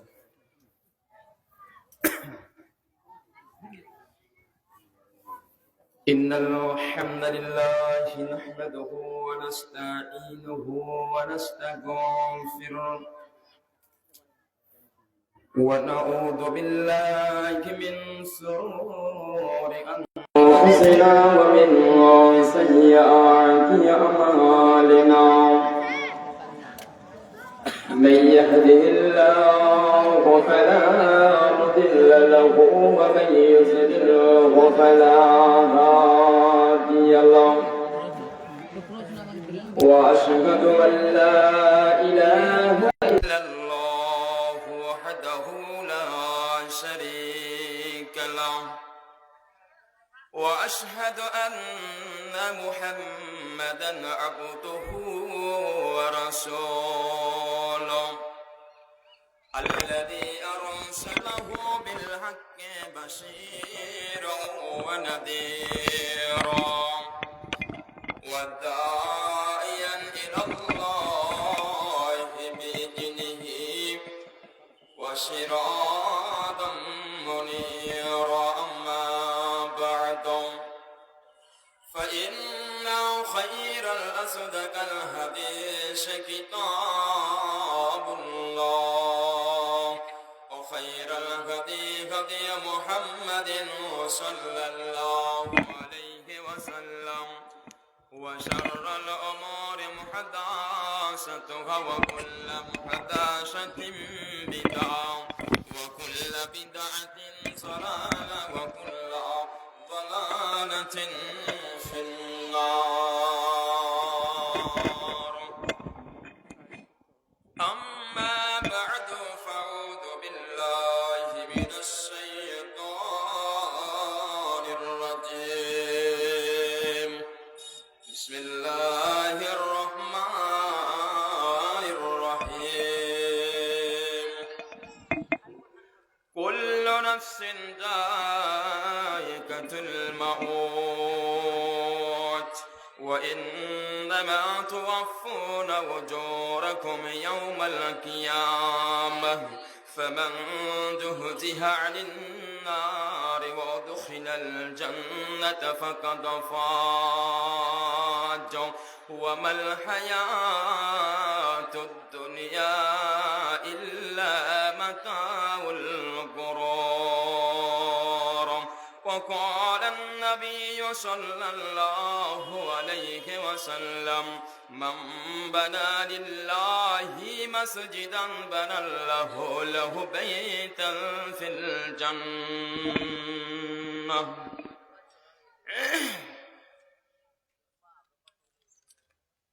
হাজার ব্যথা বেদনার পরে ফিরে আসনি তুমি আপন ঘরে।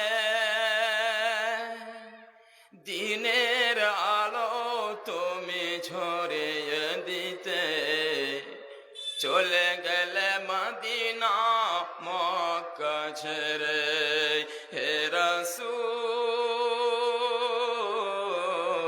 তোমাকে ভুলি আমি কেমন করে।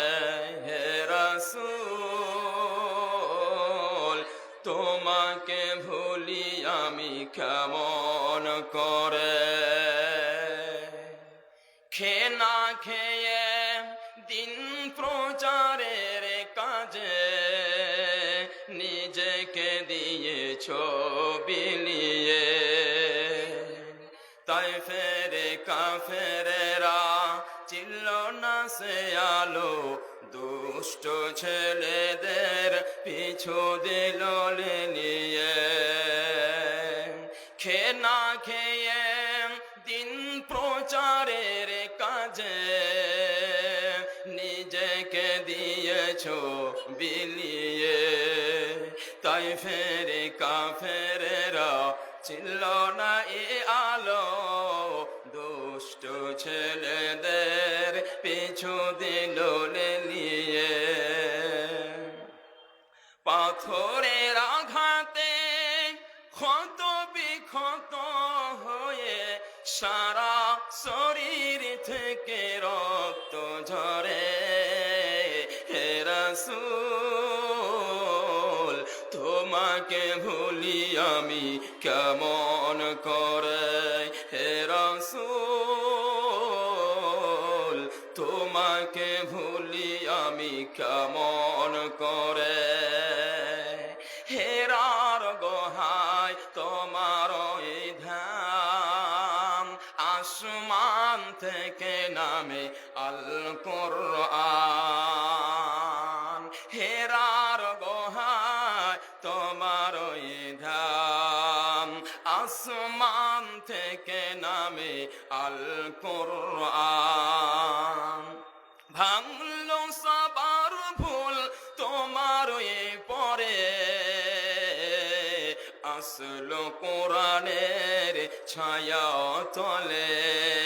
খালিদ ওমর আলী আবু বকর ইসলামী ঝান্ডা নীল যে তুলে। ভাঙলো সবার ভুল তোমার পরে, আসলো কোরআনের ছায়া তলে।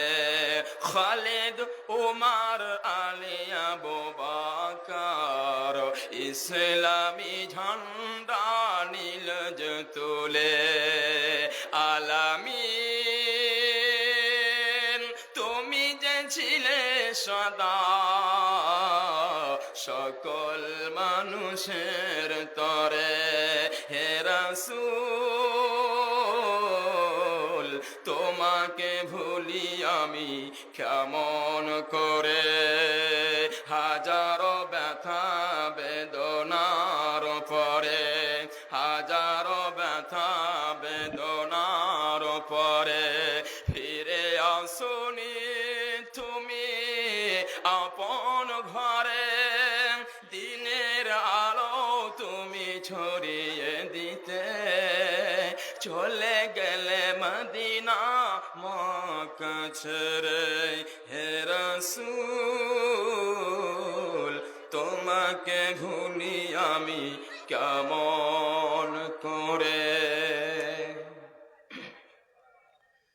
চলমান সভার নির্বাচিত সুযোগ্য সভার সভাপতি সাহেব,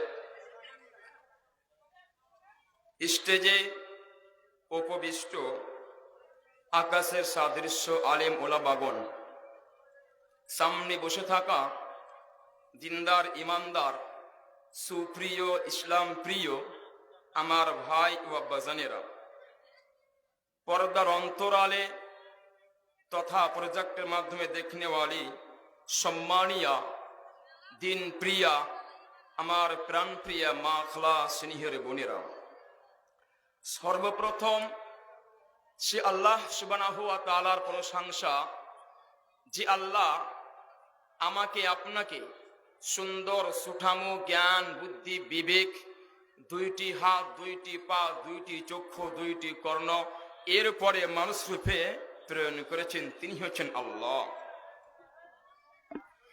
যে আল্লাহ সুবহানাহু ওয়া তাআলা আজ প্রথম বার্ষিকী দক্ষিণ অন্তর্দ্বীপা পূর্বপাড়া জামে মসজিদের উন্নতি কল্পে বিরাট ধর্মীয় জালসার আয়োজন করার সুযোগ করে দিয়েছেন। তাই আমরা সকলেই তিনার শুকরিয়া জ্ঞাপন করি। তাই মোহাব্বতের সাথে বলি আলহামদুলিল্লাহ। অতঃপর তিনার প্রেরিত দূত নবী মুহাম্মদুর রাসূলুল্লাহ সাল্লাল্লাহু আলাইহি ওয়াসাল্লাম, যে নবী করিম সাল্লাল্লাহু আলাইহি ওয়াসাল্লাম দিন প্রচার করতে গিয়ে ইসলাম প্রচার করতে গিয়ে কষ্ট করেছেন, মেহনত করেছেন। তিনার ইতিহাস পড়তে গেলে যাদের ঈমান আছে তাদের চোখ দিয়ে অশ্রু বইবে। সেই নবীর উপরে শান্তির দ্বারা দ্রুত অবতীর্ণ হোক। সকলেই বলি আল্লাহুম্মা সাল্লি আলাইহি আল্লাহুম্মা বারিক আলাইহি আল্লাহুম্মা আমিন। সম্মানীয় উপস্থিতি, আজকে এই মহতী সভা হচ্ছে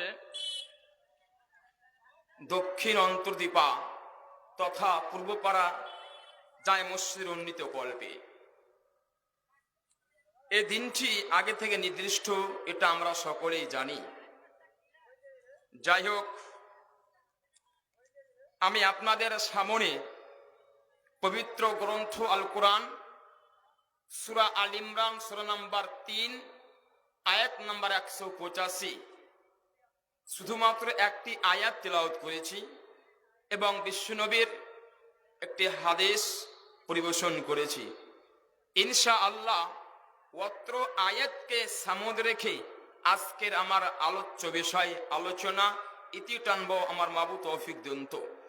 তবে আজকে যে বিষয় নিয়ে আলোচনা হবে সেটা হচ্ছে মওত। এই মৃত্যুকে কেন্দ্র করে দু একটি কথা বলবো, আমার মাবুদ তৌফিক দেন তো। তবে আমি যে আয়াতটি তেলাওয়াত করলাম সে আয়াতে 4খানা পয়েন্ট আছে। 4টি পয়েন্টকে কেন্দ্র করে আমি আপনার সামনে আমার বিষয়টা তুলে ধরব। দ্বিতীয় কথা হচ্ছে, আজকে এখানে লেখা আছে উন্নতি। উন্নতি মানে মসজিদের সহযোগিতা সহানুভূতির জন্য। অতএব আজকের প্রোগ্রামের দুটি উদ্দেশ্য। প্রথম উদ্দেশ্য কোরআন হাদিসের কথা বলে ঈমানকে মজবুত করা। আমরা যারা গুনহার ময়দানে আছি, গুনহার ময়দানকে ছেড়ে নেকির ময়দানে আসা। দ্বিতীয় উদ্দেশ্য আপনাদের কাছে সাহায্য এবং দোয়া দেওয়া। অতএব আমি আপনার সামনে দুটিকে কেন্দ্র রেখেই আজকে আলোচনা শুরু করব। তাই আমি ভূমিকা লম্বা না করে আমি আমার সরাসরি আমার বিষয় থেকে আসছি। আজকের বিষয় হচ্ছে মওত।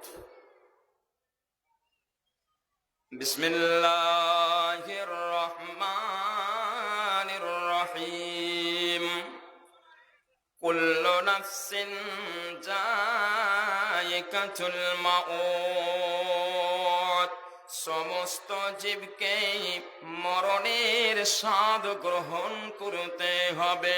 وَإِنَّمَا تُوَفُّونَ أُجُورَكُمْ يَوْمَ الْقِيَامَةِ। আর কিয়ামতের দিন সমস্ত মানুষকে উঠতে হবে। ফামান জুহজিহা আনিন নারি ওয়া আদখালাল জান্নাতা ফাকাদ ফাত। যে কেউ এই জাহান্নাম থেকে মুক্তি পেয়ে জান্নাতে যাবে সে হলো কামিয়াব। ওয়ামাল হায়াতাদ দুনিয়া ইল্লা মাতাউল গুরুর। আর এই দুনিয়া আখিরাতের তুলনায় কিছুই নয়। ভাইজান, আমি এখানে 4টা পয়েন্ট বললাম, একটু আমি বুঝিয়ে বলবো। প্রথমত আমরা আপনাদের কাছে প্রশ্ন থাকবে যে মওত সম্পর্কে কিছু কথা বলো তো। মওত অর্থাৎ আমাকে মৃত্যুবরণ করতে হবে, এটা আমরা সবাই জানি। কারণ মৃত্যু এমন একটা ভাইটাল বস্তু, পৃথিবীতে যত ধর্মের মানুষ আছে প্রত্যেক ধর্মের মানুষ এটা স্বীকার করে যে মরতে হবে। যারা পৃথিবীতে অমুসলিম আছে এরা আল্লাহ নাই, নাবী নাই অস্বীকার করতে পারে, জাহান্নাম নাই অস্বীকার করতে পারে, কিন্তু মওতকে অস্বীকার করতে কেউ পারে না। কারণ মরতে হবে এটা সবাই এক বাক্যে মেনে নিয়েছে। মৃত্যুর হাতে কেউ নাজাত পাবে না। তবে আমার প্রথম একটা আপনাদের কাছে প্রশ্ন, যারা এখানে বসে আছেন এবং যারা বাইরে ঘোরাফেরা করছেন, একটু আপনারা সময় দেন, একটু মাহফিলে আসুন। আপনাদের কাছে আমার একটা প্রশ্ন, আচ্ছা বলেন তো মওত কয়বার? 1 বার না 2 বার? আমি দুটি প্রশ্ন করব। প্রথম প্রশ্ন হচ্ছে যে মওত কয়বার, 1 বার না 2 বার? দ্বিতীয় প্রশ্ন হচ্ছে যে মওত আগে না আমাদের হায়াত আগে? মওত অর্থাৎ মৃত্যু, মৃত্যু আগে না আমাদের জীবন আগে? এই দুটি প্রশ্ন আমি করলাম এবং এই দুটি উত্তর ইনশাআল্লাহ কোরআন থেকে আপনাদের বলবো। তো প্রথমত আমি বললাম যে মওত কয়বার। তবে আল্লাহ সুবহানাহু ওয়া তাআলা পবিত্র আল কোরআনে 114খানা সূরা নাযিল করেছেন। তবে একই দিনে নাযিল হয়নি। এই কোরআনটা দীর্ঘ 23 বছরে পৃথিবীতে অবতীর্ণ হয়েছে। তবে এক একটা সময়কে কেন্দ্র করে পরিস্থিতি অনুযায়ী আয়াতগুলো নাযিল হয়। তবে এই মওত 2 বার কেন বললাম, এবার যেমন কেন বললাম, কিছু কিছু অমুসলিম আল্লাহকে অস্বীকার করেছিল, তো এদেরকে কেন্দ্র করে আল্লাহ এই আয়াতটি নাযিল করছেন। তাহলে আমার প্রশ্ন হচ্ছে মওত কয়বার? আমি বললাম মওত হচ্ছে, উত্তর হচ্ছে 2 বার। আমি বললাম কোরআন দিকে আসেন 2 বার না 1 বার, কোরআন প্রমাণ করবে। বিসমিল্লাহির রহমানির রহিম। কাইফা তাকফুরুনা বিল্লাহি ওয়া কুনতুম আমওয়াতান ফাহইয়াকুম আল্লাহ সুবহানাহু ওয়া তাআলা বলেন, কি রূপে তোমরা আল্লাহকে অস্বীকার করেছো, অথচ তোমরা ছিলে প্রাণহীন, অথচ তোমরা ছিলে মৃত। ফাহিয়াকুম, অতঃপর আল্লাহ তোমাদের জীবন দান করেছেন। অতি বন্ধুরে, আল্লাহ সুবহানাহু ওয়া তাআলা সারা পৃথিবীর মানুষকে বলে দিলেন যে কাইফা তাকফুরুনা বিল্লাহি ওয়া কুনতুম আমওয়াতা, কি রূপে তোমরা আল্লাহকে অস্বীকার করেছো, অথচ তোমরা ছিলে মৃত। ফাহিয়াকুম, অতঃপর তোমাদের আল্লাহ জীবন দান করলেন। তাহলে আমরা প্রথমে সবাই মৃত্যু ছিলাম, তারপর জীবন পেয়েছি। আপনার প্রশ্ন হবে, কেমন কথা বলেছে আমরা প্রথম মৃত্যু ছিলাম? আমরা তো কেবল জন্মগ্রহণ করলাম, তো মৃত্যু কেমন ছিলাম? এর প্রমাণ ভাইরা বন্ধুরে আমার, একটু আপনি পেছনে তাকিয়ে দেখেন। আজকে আমার বয়স 35 হলো, আমার 36 বছর আমার কোনো পরিচয় ছিল না। আপনার বয়স 50 হয়ে গেল। যদি আপনাকে জিজ্ঞাসা করা হয় আপনার বয়স 50 হলো, 52 বছর আগে আপনি কোথায় ছিলেন, আপনি বলতে পারবেন না। বন্ধু আমার, আপনি বলতে পারবেন না আপনি কোথায় ছিলেন। কিন্তু আল্লাহ এটা কোরআনে বলে দিলে আপনি কোথায় ছিলেন। আল্লাহ পাক সূরা দাহরের ভিতরে বলছেন, হাল আতা ইনসানু হিনু মিনাদ দাহরি লাম ইয়াকুম শাইয়্যাম মাজকুরা, এমন একটা আমাদের কাল প্রবাহিত হয়ে গেছে, এমন একটা যুগ আমাদের কাছ থেকে চলে গেছে যেখানে আমাদের কোনো অস্তিত্বই ছিল না, আমাদের কোনো পরিচয় ছিল না। আমার বয়স 35, আপনার বয়স 50। আজ থেকে 50 বছর আগে, 100 বছর আগে আমার অস্তিত্ব ছিল না, আমার আপনার কোনো পরিচয় ছিল না। তবে আপনি কোথায় ছিলাম? আমি আপনি ছিলাম কাঁথায়, আমি ছিলাম আপনার কে না পেলে, আমি ছিলাম খেজুরে, আমি ছিলাম ঘাসে, আমি ছিলাম ফলে, যত রকম খাবার আছে আমি খাবারে ছিলাম। বন্ধুরে আমার, আমাদের কারো অস্তিত্ব ছিল না। অস্তিত্ব আল্লাহ কেমন করে পৃথিবী দান করবে? আল্লাহ সুবহানাহু ওয়া তাআলা পৃথিবীতে 2টি মেশিন তৈরি করলেন। 2টি মেশিনের ভেতরে একটি মেশিন হলো পুরুষ, একটি হলো মহিলা। পুরুষ আর মহিলা, নর নারী, এই 2টি মেশিনের মারফতে আল্লাহ সুবহানাহু ওয়া তাআলা আমাদের অস্তিত্বকে অস্তিত্বায়ন করলেন। তাহলে আমরা পূর্বে ছিলাম মৃত্যু। আমি আপনাকে বললাম যে মৃত্যু হচ্ছে 2বার, জীবন 2বার। আমরা প্রথমে সবাই মৃত্যু, আমাদের কোনো পরিচয় ছিল না। আল্লাহু আকবার, আমাদের কোনো পরিচয় ছিল না। বন্ধুরে আমার, আপনার এই পৃথিবীতে যখন পরিচয় ঘটবে, এর জন্য আল্লাহ সুবহানাহু ওয়া তাআলা পৃথিবীতে আমার আপনার 2টি মেশিন দান করেছেন, সেটা পুরুষ আর মহিলা। 2টি মেশিনের ভেতরে আমি ভেঙে বলছি না, আপনারা বুঝে নেবেন। 2টি মেশিনের মারফতে আপনার কিনা যখন 2টি মেশিন একত্রিত হয়, তারপরে 40 দিন পর একটা গোশতের টুকরা হয়, তারপরে যখন হয় 4 মাস তখন একটা পুতলা হয়ে যায়। এর এখন আমার অস্তিত্ব ছিল না, এখনো কোনো পরিচয় ছিল না। ভাইজান, আমি প্রথমে একটা কথা বলেছিলাম যে আজকে আমার 2টি বিষয় আলোচনা করব, 2টি বিষয় নিয়ে। কারণ প্রথম হচ্ছে কিছু আলোচনা, আমার আজকে বিষয় মহত্ব থাকবেই। এই বিষয়টা আমি ইনশাআল্লাহ আমি ছাড়বো না, বিষয় আমার থাকবে যতক্ষণ আপনার ধৈর্য ধারণ করবেন। তো যাক, আমি প্রায় জায়গাতে আলোচনা শেষে বলি যে উপস্থিত যারা আছেন, এমন কোনো ভাই আছেন যে মসজিদে প্রথম নম্বরে 10,000 টাকা দেবেন, কোথাও জায়গায় বলি 15,000 টাকা দেবেন, মানে আপনার কিনা অবস্থা অনুযায়ী। কারণ যার সামর্থ্য তাকে আবেদন করতে হয়, তাছাড়া আবেদন করা যাবে না। এটি প্রথম আমার আবেদন থাকে প্রথম নম্বরে। যেমন কোনো ভাই আছেন যে এই মসজিদে আপনি 10,000 টাকা দেবেন, লিস্টে লেখা আছে মাশাআল্লাহ। এখানে উপস্থিত কিছু ভাই আছেন এবং যারা এই মসজিদে যারা সদস্য আছেন, আপনার লক্ষ্য রাখবেন, একটু খেয়াল রাখবেন যখন আদায় হবে। তো যাক, আমার বিষয়টাকে আমি পেন্ডিং রাখছি, বিষয়টা ইনশাআল্লাহ ছাড়বো না, জি পেন্ডিং এ রাখছি। তো সদস্যদের আদেশ এবং সভাপতি নির্দেশ দানের দোয়াটি দিতে হবে। তা আপনারা যা বসে আছেন বসে থাকেন, এবং যারা বাইরে ঘোরাফেরা করছেন অবশ্যই আপনারা আসেন। জি, আজকের এই মুখ্য উদ্দেশ্য মসজিদ কেন্দ্রিক, অতএব আপনার মসজিদকে অন্তর খুলে সহযোগ করবেন। মসজিদে দান করলে এর অনেক লাভ, অনেক সওয়াব আছে, ইনশাআল্লাহ এর লাভ আছে, ইনশাআল্লাহ লাভ আছে। এর ব্যাপারে বিগত আলোচনা হয়েছে, যেমন একটা হাদিসে পরিবেশন করেছিলাম। আমি আগে বলছি আমার বিষয়টাকে পেন্ডিং লেখা, আমার বিষয় মওত। এই মওত না ইনশাআল্লাহ আমি এই সূরা আল ইমরানের আমি তফসির ইনশাআল্লাহ করবো। তো একটা হাদিস মনে পড়ে গেল আমার, জি নবীজি বলছেন, মান বানা লিল্লাহি মাসজিদান বানাল্লাহু লাহু বাইতান ফিল জান্নাহ। বিশ্বনবী বলেন, যারা মসজিদ বানাবে, এই মসজিদকে একজনে বানাক অথবা দুইজনে বানাক, একটি গ্রামে 100টি ঘর আছে, এরা সবাই মিলে মসজিদে কেউ পাথর দিল, কেউ বালি দিল, কেউ রড দিল, কেউ টাকা দিল, বানাল্লাহু লাহু বাইতান ফিল জান্নাহ, এর জন্য জান্নাতের ভেতরে সুন্দর স্পেশাল ঘর তৈরি করা হবে। কত দামি ঘর ইনশাআল্লাহ পরে বলার চেষ্টা করব। তো ভাইজান, এখানে যে ইসলাম এসছে, যখন আদেশ আছে দানের দোয়ারা দিই, ইনশাআল্লাহ আবার ফিরে আসবো। তো অবশ্যই আমার আবেদন থাকবে, যেমন কোনো ভাই আছেন যে আমার হাতে আপনারা 10,000 টাকা দিবেন, আমি হতবা ইসলামের হাতে 10,000 দিবেন, ইনশাআল্লাহ প্রাণ করে আপনাদের দোয়া রাখবো, এটা আপনাকে আবদার থাকছে। যাই হোক, বিসমিল্লাহ বলে আমিন শুরু করলাম আদায়, কবলিয়া নিয় প্রথমে পাক শাই, ইয়া হাইয়্যু ইয়া কাইয়্যুম ইয়া রাহমাতুকা নাস্তাগীস ইয়া সাজাল ইকরাম, আল্লাহুম্মা সাল্লি আলাইহি আল্লাহুম্মা বারিক আলাইহি। রব্বুল আমিন গো, কেউ কুড়ি, কেউ 500, কে 100, কে 1000 দান করে চালাইদের, আল্লাহ তুমি কবুল তুমি করে নাও। আব্দুল মালিক দেখে করে টাকা দিয়া, ওই মতো সে নিমসেপে নাগল ভুলিয়া, তবু দেখি সেমে সেমে 500 দান এ কবুল করো প্রভু পাক মেহেরবান। আসিফ ভাই দেখি 100 দিয়া, নূর ইসলাম দেখি 50 টাকা লিখাইল, কবুল করো প্রভু পাক মেহেরবান।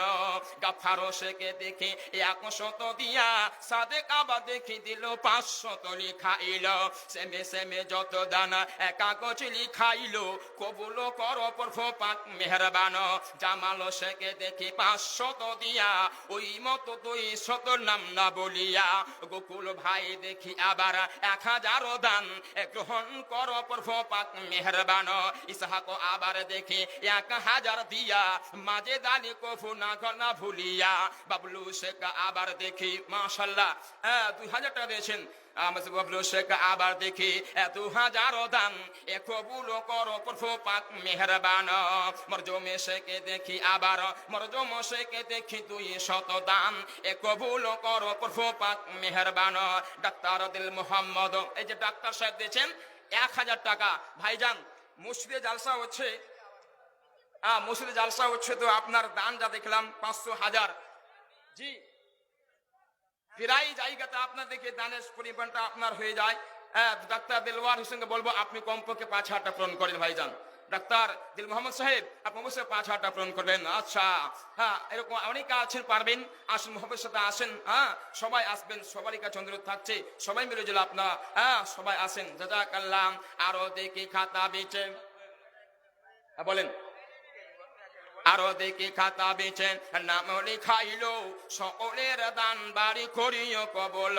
ও আসিফ ভাই দেখে বাবার নামে 500 টাকা দিল মসজিদ পারপাসে, নিবেদন করি আমি জানাবো সবার, এই দুয়া করি আমি জন্নেতে তাহার। আরো এক কথা আমি শুনিলাম কানেতে, ই দান হল মৃত্যু আব্বার জন্নেতে, আব্বা তারও নাই বেঁচে নাই বর্তমান, নীরব কবরে সে করেছে গমন, এমন জায়গা আব্বার হয়েছে ঠিকানা, নাই রে বালিশ সেথা নাই রে বিছানা, উজালা প্রসাদ কর ওয়েসের আব্বারও খবর, যত দূরে গিয়া পড়ে তাহারও নজর। আক্তার ইসলাম ভাই দেখি ফোন মারফতে 3000 টাকা দেখি মসজিদ বানাতে, ওই মতো বেনামিতে 500 দান, আরো দেখি সেমে সেমে 500 দান। একটা ডাক্তার কুরবান আলী দেখি 5000 দিয়া, ওই মতো 500 নাগল ভুলিয়া, তবু দেখি ফরজুদ্দিন 500 লিখাইল, কবুল করো প্রভু পাক মেহেরবান। বাচ্চা ছেলে আবার দেখে 50 টাকা দিয়া, লাঞ্চারে মারাল হইতে 200 দিল, আল্লাহ তুমি কবুল করিও। বাড়ি উল ভাই দেখি আছে বার কারার, ধন্য করে রাখো এ ভবন করো, তবু দেখি ফাইজুল পাতাওয়ালা 1000 দান, কবুল করো প্রভু পাক মেহেরবান। তৌফিজুল ভাই দেখি 500 দিয়া, বেনামিতে 150 নাগল ভুলিয়া সেমে সেমে 100 আর 500 দান গ্রহণ করো প্রভু পাক মেহেরবান। আমার তো যা আলী ভাই দেখে 500 দিয়া আজিজুর রহমান দেখি 1000 দিল। ওই মত আজিজুর রহমানের নিজেরও মৃত্যু, আচ্ছা আমি যে মৃত্যুর জন্য 1000, মাশাআল্লাহ। ইচ্ছর আশা এদের উচ্চর আশা এদের পূরণ করিবেন, সন্তানাদি সকলের তুমি সকল সুখেতে রাখিবে। উচ্চর আশা সকলের পূরণ করিবে, সন্তানাদি সকলের সুখেতে রাখিবে। আল্লাহুম্মা ও গো আল্লাহ তুমি হে পাক রব্বানা আশা বারো গুনাহ খাতা করো মারজনা।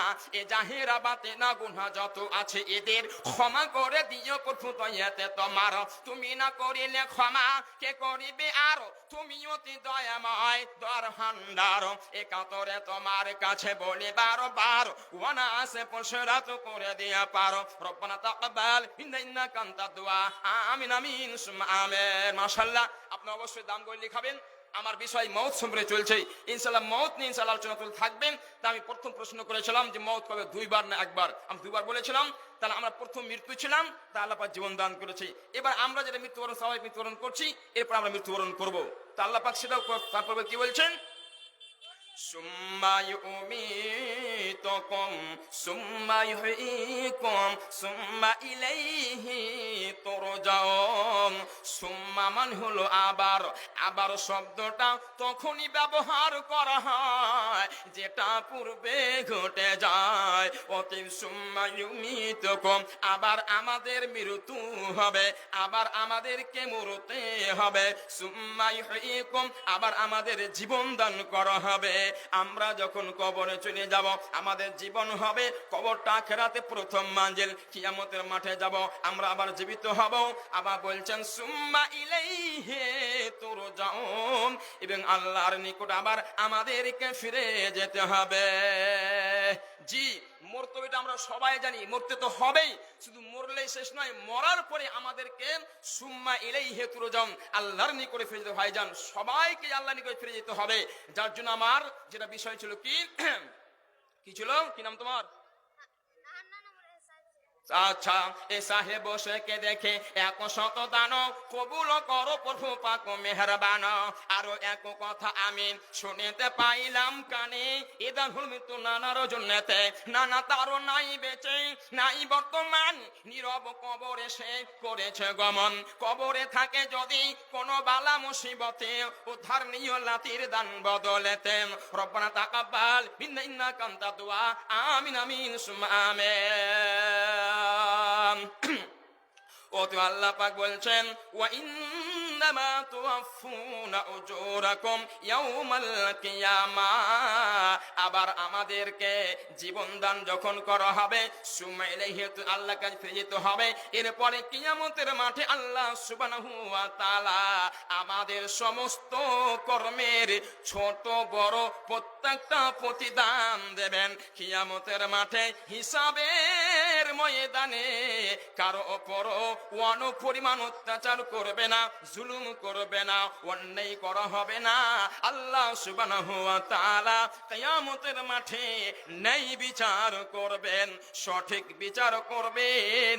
সেই দিন একটু এদিক ওদিক করা হবে না। জি, কিয়ামতের মাঠে আমার আপনার সকলেরই সঠিক বিচার নেই, বিচার করা হবে, একদম একটাও এদিক ওদিক হবে না। পৃথিবীতে একজন আমি আপনি যে বিচার করি, আমরা দেখি বিচার করতে গিয়ে কার বংশ জোর আছে, কার অর্থ সম্পদ বেশি আছে, আমরা তার দিকে বেশি কথা বলি। কিন্তু কিয়ামতের দিন আল্লাহ পাক কারো দিকে তাকাবে না, সঠিক বিচার হবে।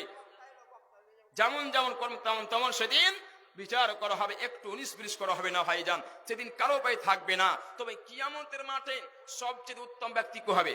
সবচেয়ে উত্তম ব্যক্তি কি হবে আপনাকে ইনশাল্লাহ বলবো, ইনশাল্লাহ বলবো। তবে আমার বিষয়টা ছিল মওত। এবার আপনাকে একটা কথা বলি, মাঝখানে একটা কথা বলো, যেহেতু আজকে বিষয় মওত থাকবে, মাঝখানে একটা কথা ভাইজান অত্র গ্রামবাসীকে বলবো যে আজকের এই জালসা মসজিদ কেন্দ্রিক, অতএব আপনারা সবাই এই মিলজুলে দান অংশগ্রহণ করুন, মসজিদকে সহায়তা করুন। তেমন কোনো ভাই আছেন যে আমার হাতে বেশি নয়, মাত্র 5,000 টাকা দিনেওয়ালা, 5,000 টাকা দিতে পারে, এরকম কোনো ভাই আছেন যে 5,000 টাকা আমার হাতে দিবেন?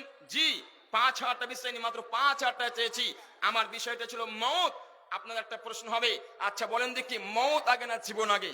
আল্লাহ সুবহানাহু ওয়া তাআলা আমাদের মওত নির্দিষ্ট করেছেন আগে না আমাদের আগে জীবন দান করেছেন? জি, মওত আগে জীবন আগে, এর প্রমাণ আল্লাহ পাক কোরআনে বলছেন। সূরা মুলকের ভিতরে আল্লাহ পাক বলেছেন, বিসমিল্লাহির রহমানির রহিম, আল্লাযী খালাকাল মাউতা ওয়াল হায়াতা লিয়াবলুয়াকুম আইয়ুকুম আহসানু আমালা। আল্লাযী খালাকাল মাউতা, যিনি অর্থাৎ আল্লাহ, আল্লাহ আগে আমাদের মওতকে নির্দিষ্ট করেছেন, তারপরে জীবন। জি, আল্লাহ পাক আমাদের আগে মওত নির্দিষ্ট করেছেন, মওত তারপরে জীবন। আপনার প্রশ্ন বেদে কেমন কথা হলো? জি, আপনার কেমন কথা, আপনার প্রশ্ন হতে পারে কেমন কথা হলো? আচ্ছা জাযাকাল্লাহ। আচ্ছা, তো ভাইজান এমন কোন ভাই আছেন এই মুসলিমদের জন্য প্রথমে 5,000 টাকা দেবেন? অনেক ভাই তো কেউ তো বালি দান করে, যদি আপনার বালি দরকার থাকে বালিও দান করেন, রডে থাকে রড দান করবেন। জি, সবাই মিলে যদি আপনারা আসেন, মাশাআল্লাহ, মৃদু মেদু সামসামা বয়ে যায়, একে একে সকলের দোয়া করে যাই।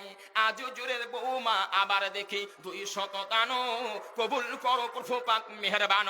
আরো দেখি বেনামিতে 50 টাকা দান, গ্রহণ করো তুমি পাক মেহেরবান। উসমান গানি আবার দেখি একটি ফ্যান দানিল, কবুল করো প্রভু পাক মেহেরবান। পুতুল আবার দেখি 3 ভাগ সিমিট দানিয়া, ওই মতো মিস্টারুল নাগল ভুলিয়া, তবু দেখি 2 ভাগ তার সাথে সিমিট দানিল, কবুল করো প্রভু পাক মেহেরবান। উচ্চর আশা এদের পূরণ করিবেন, ধন্য করে রাখো এদের ভুবন পরে। আরো দেখি 500 নাম বলিল না, এদের আল্লাহ তোমার কাছে ছুপা রহিল না, তাই তো রাহে দিল 500 জমা, গ্রহণ করো হে পাক রব্বানা। ওই মতো টিঙ্কু 300 দিয়া, বেনামেতে 200 নাগাল ভুলিয়া, এ সাহেব আবার দেখি 100 দান, গ্রহণ করো প্রভু পাক মেহেরবান। আনিকুল মাংসওয়ালা 3 ভাগ সিমিট দানিল, কবুল করো প্রভু পাক মেহেরবান।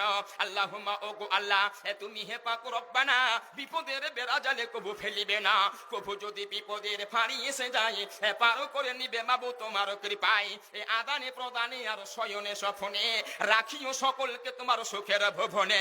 বর্তমান কাল নাই এ কালের ফরান, এ বিপদ আল্লাহ বাঁচা বড় দায়। অহরহ ট্রেন বাসে অ্যাক্সিডেন্ট হয়, অ্যাক্সিডেন্ট হতে আল্লাহ বাঁচা ইয়া নাও। রব্বানা তাকাব্বাল মিন্না ইন্নাকা আনতাদ দুআ, আমিন আমিন সুম্মা আমিন। আসুন ভাইজান, আমি বলেছিলাম যেমন কোন ভাই আছেন, এমন কোন দাদু আছেন, আমার হাতে 20 নয় মাত্র 5,000 আমার হাতে দিবেন। একজন আসেন দেখি, আল্লাহু আকবার। আমি হতবার হাতে অনেক ভাই 5,000 দেই, 10,000 দেই, 20,000, এমনকি জায়গা ক্ষেত্রে কোন জায়গায় 1 লক্ষ টাকা হয়ে যায়। জি, আর এরকম অনেকে দান করে দেখি। দক্ষিণ পাড়া, দক্ষিণ অন্তরপাড়া গ্রামের মাটি সোনার মতো খাঁটি, দান করতে ভালোবাসে, আমিও জানি খাঁটি। তাই আসুন দেখি কোন ভাই আছেন যে 5,000 আমার হাতে দিবেন। এটা আল্লাহর রাস্তায় প্রাণ খুলে আল্লাহকে দোয়া করবো। জি, আমি আজকে শুধু আপনার কোন বিষয় নিয়ে আলোচনা করছি, মওত নিয়ে। দেখেন, আমি আপনাকে একটা কথা বললাম যে আমাদের মওত আগে না জীবন আগে। কেন এই আল্লাহ বলছে মওত আগে? আপনি প্রশ্ন কিভাবে মওত হলো একটু লক্ষ্য রাখবেন।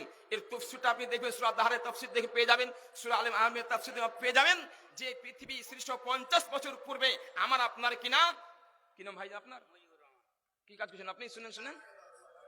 জি, ওরং স্ত্রী ভাই 5,000 পারবেন না? করেন করেন। আচ্ছা শুনে শুনে আপনার 500 টাকা দেন, 500 টাকা করেন, যাও আর 500 দেন। মাশাআল্লাহ, লিল্লাহি তাকবীর। এই দেখেন মহিদুর রহমান রঙ্গালা ভাই দিয়েছেন 1500 টাকা, আর 500 টাকা দেন। বললেন মাশাআল্লাহ, এত রহস্য খোদা একে পারে বুঝিতে, বান্দা বান্দি আছে দেখো ছুপের ঝাড়ে। ভাই মহিদুর রহমান আছে স্টেজের বসে বসিয়া, তবু দিল 100 টাকা ঘোষণা করিয়া, আল্লাহ তুমি কবুল করিয়া। ও গো আল্লাহ দয়াময়, এ তুমি হে পাক নিরঞ্জন, আদানি মহিদুরকে তুমি সুখ জামিন সুম্মা আমিন। বাবজি কি আপনার নাটক হবে? এটা মলক, এটা হওয়ার কিছু পারবেন না আপনার বিয়ে এটা? আচ্ছা, বয়স মানুষ, ইনকাম কম আছে, আর 500 টাকা পারবেন? আর 500 টাকা করেন মুখদের লেগে। আচ্ছা, একবার সিমটা করেন। দেখ এই জাযাকাল্লাহ, বাপজি আমার এখানে আসিয়া পৌঁছিল, পরিমাণে 500 খায়রাত করিল, ইহ পরকাল তার রাখিও ভালো, তার মধ্যে তাও তুমি ইমানের আলো, মোহাব্বতে পরে বাড়ি জাহাদান দিল, ও বলিয়া নিয়ে প্রভু তোমার দয়াই, দয়া দৃষ্টি ক্ষমা দৃষ্টি প্রভু এ তোমার কাছেতে, তার রহম করম করো তাহার বাড়িতে। রব্বানা তাকাব্বাল মিন্না ইন্নাকা আনতাদ দুআ, আমিন আমিন সুম্মা আমিন। আসুন ভাই জানাছেন দেখি, আমি একটাই চাইছি 5,000 টাকা। দেখি কোন ভাই আছেন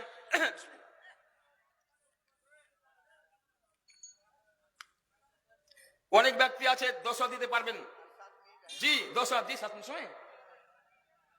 আচ্ছা আচ্ছা, হ্যাঁ টাইলস মারানো দরকার। জি বর্তমান প্রায় মসজিদে শুধু দক্ষিণ অন্তদ্বীপে নয়, প্রায় জায়গায় আল্লাহু আকবার দেখেছি প্রত্যেক মসজিদে এখন টাইলস লাগাই, মার্বেল পাথর লাগাচ্ছে। জি টাইল লাগাচ্ছে, এমন কোনো ভাই না টালিও দান করি। আল্লাহু আকবার।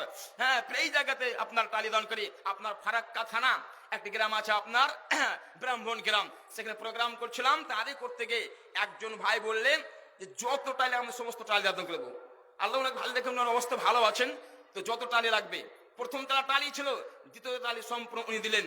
তারপরে উনার এক ভাই বলছেন আমি 50,000 টাকা দান করলাম, আর একজন বলছে আমি ঠিক আছে রঙের টাকা দেবো। এইরকম করে ওরা 4 ভাই মিলে ইনশাআল্লাহ সেই জায়গায় উল্লেখযোগ্য দান করেছিলেন। তা আজকে আপনার একাই লাখ বলছি না, তেমন কোনো ভাই আছেন বেশি না পারলে অন্তত পক্ষে আপনি 10,000 টাকা টাকা দান করবেন।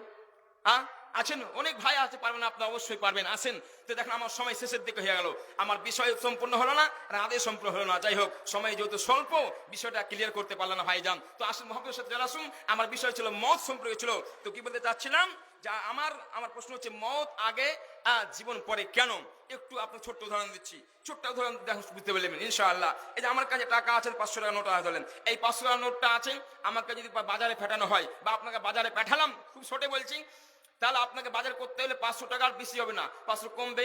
বাজার করলাম 200 টাকা বা 300 টাকা, 300 কমে গেল, বাকি 200, তাহলে আর বাড়বে না। তো অনুরূপ ভাবে আল্লাহ পাক আমাদের মত আগে নির্দিষ্ট করেছেন। জি পৃথিবী সৃষ্ট 50 বছর পূর্বে আল্লাহ পাক ভাগ্যে লিখেছেন যে আজকে আমি 2050 সালে 31 জানুয়ারি মৃত্যুবরণ করবো, আর 26 সাল চলছে, আগে নির্দিষ্ট করা হলো। তারপরে জীবন কেন আল্লাহ পাক এই জন্য বলে করে জীবনটা আমার পরে দিয়েছেন, লিয়াবুল্লাওয়াকুম আইয়ুকুম আহসানু আমালা, যাতে আমরা পৃথিবীতে উত্তম কর্ম করতে পারি, ভালো কর্ম করতে পারি, ভালো কাজ করতে পারি। আমাদের মওতটা যখন সামনে আসবে, আমাকে মরতে হবে, এই ভয়টা আমার ভিতরে যখন থাকবে, পৃথিবীতে আমার দ্বারা অন্যায় হবে না, অশ্লীল কাজ হবে না, আমি ভালো কর্ম তখন করব। এই জন্য আল্লাহ সুবহানাহু ওয়া তাআলা আগে আমাদের মওতটাকে নির্দিষ্ট করেছেন, তারপর আমাদের জীবন, তারপরে জীবন ভাইজান, তারপরে জীবন। তা আসুন দেখি কোন ভাই আছেন তাহলে আসে বুঝতে পারলেন। এবার আমার মেন বিষয় থেকে আসেন।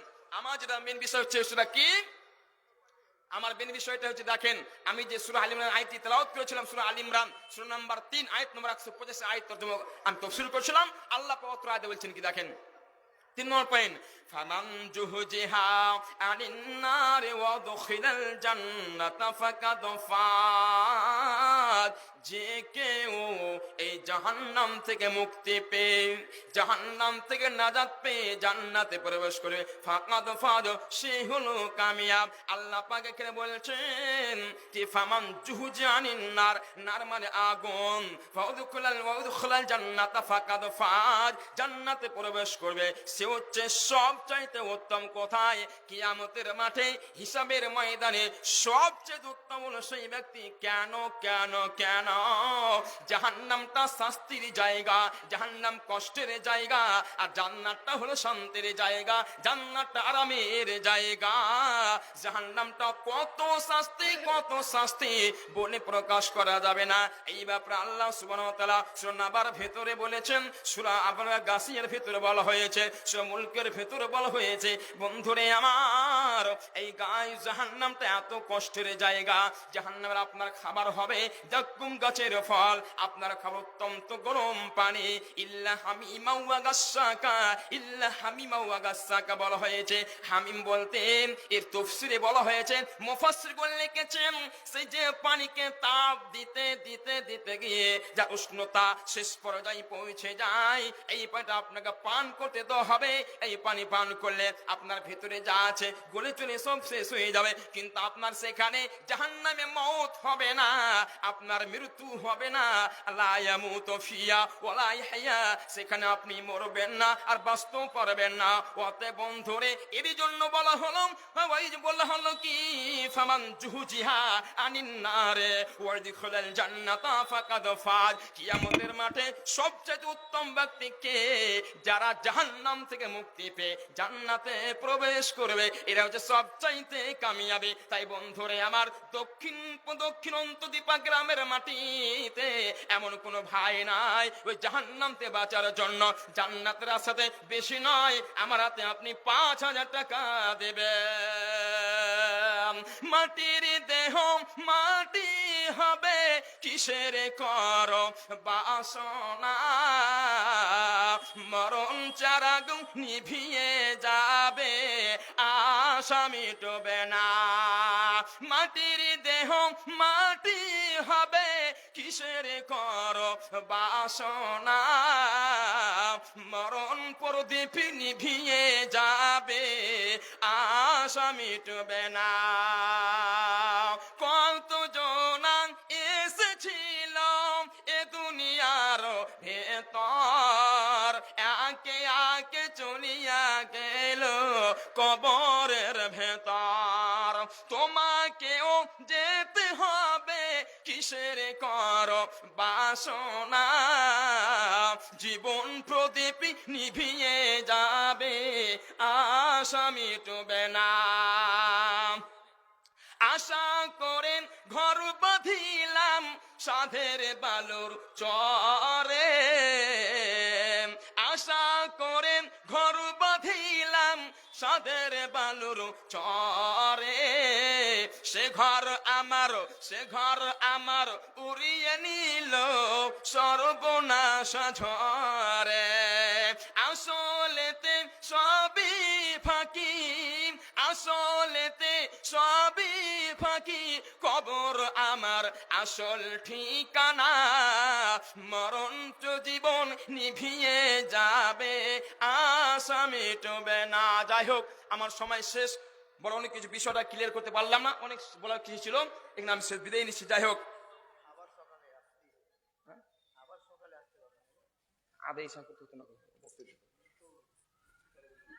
আসসালামু আলাইকুম। আসসালামু আলাইকুম রাহমাতুল্লাহ। ভাইরা আমার, গ্রামবাসী ভাই বাবা মা বোন, এটা জালসা বাৎসরিক, এটা মসজিদের উন্নতিকল্পে বড় সভা, এটা নাইট জালসা। সব জিনিসেরই একটা ধারাবাহিক নিয়ম আছে। নিয়ম অনুযায়ী আমাদের কাজ করতে হবে, শান্তভাবে কাজ করতে হবে, তবে সফল হবে। যখন তখন যেটা সেটা করে দিতে হয় না। ইনশাআল্লাহ নিয়মিত ভাবে কাজ হবে, ব্যতিক্রম আর ঘটবে না। আপনারা আছেন, আমি আগেই ভালোভাবে জানিয়ে দিচ্ছি, কমিটি বৃন্দ আপনারা অধৈর্য হবেন না। টাকাগুলো আসবে, আপনারা লিখে রাখেন, যথা সময়ে ঠিক জানছি কোন সময় আদায়টা দিতে হবে। আল্লাহ এই লাইনে চালাচ্ছেন, বয়স পেকে গেল, এই লাইনে চলছে। আপনারা ধৈর্যের পরিচয় দেন, ছটফট করবেন না। যাক, আদায় কালেকশন কিছুক্ষণ হলো, এটা বড় জালসা, মাঝে একটা ওয়াজ হতে হবে আবার, তারপরে আর একজন বক্তা আসবেন। আপনারা বিজ্ঞাপনে দেখেছেন 1 নম্বর বক্তা যে হ্যাঁ জনাব মাওলানা আনোয়ারুল হক ফৈজি সাহেব, ফাইজুল উলুম গাজীনগর মাদ্রাসা শিক্ষক। যথারীতি তিনি আদায় করতে পারেন এবং আমার এটা অত্যন্ত প্রিয় ছাত্র মাওলানা আনোয়ারুল হক ফৈজি, আমার অত্যন্ত আদর দ্বারা প্রিয় ছাত্র চিরদিন। এটা আমার গৌরব যে গোটা পশ্চিম বাংলা ট্যুর করছে আমার বাবু মাওলানা আনোয়ারুল হক।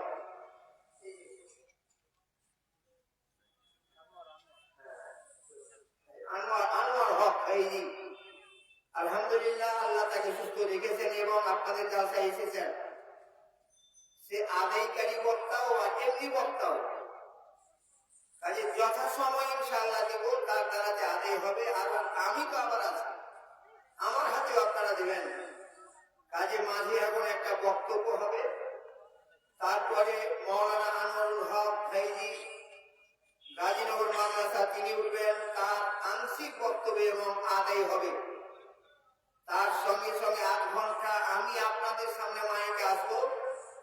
আমার দরদের রক্তের পাড়ার যেসব আমার ভাইরা এবং ভাবিরা আর বেটিরা, পতিনেরা, নারীরা, আসো তোমরা দেবে, আমি অবশ্যই তোমাদের দোয়া করব।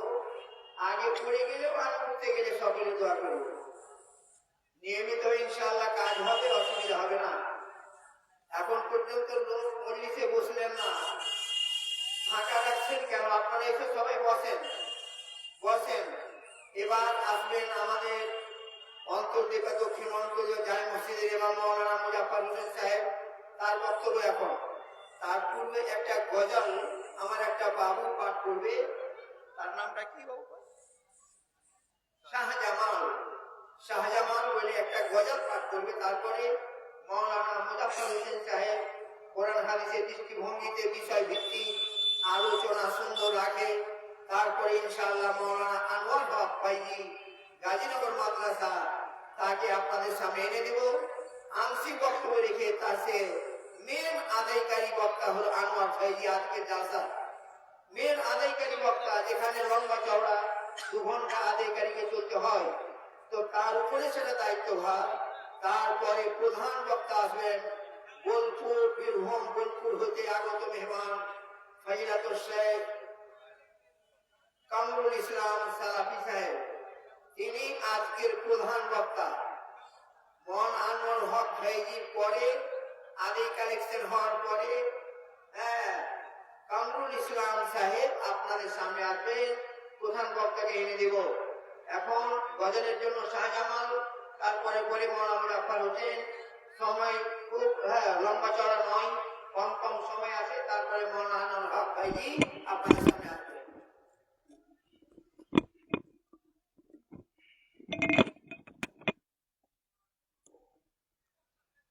আসসালামু আলাইকুম ওয়া রাহমাতুল্লাহি ওয়া বারাকাতুহু। আমি কি করিলাম এই দুনিয়ায় আসিয়া,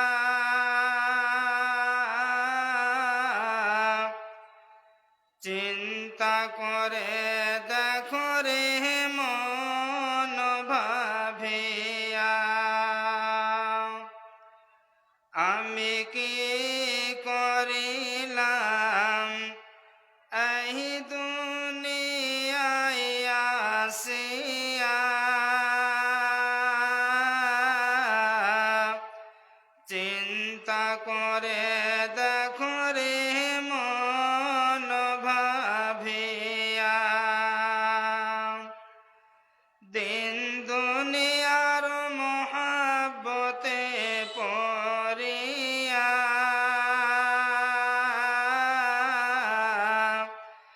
আল্লাহ তার রাসূলকে গেলাম ভুলিয়া।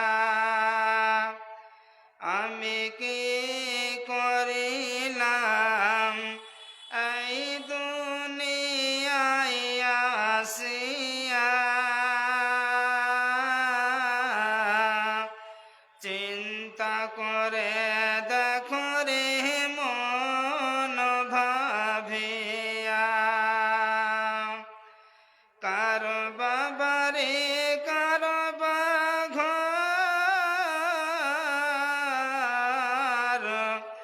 আর কারো বাকি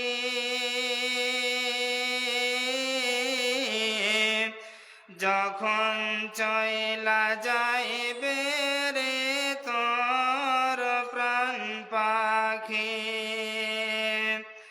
বড় বাড়ি বড় ঘর, বড়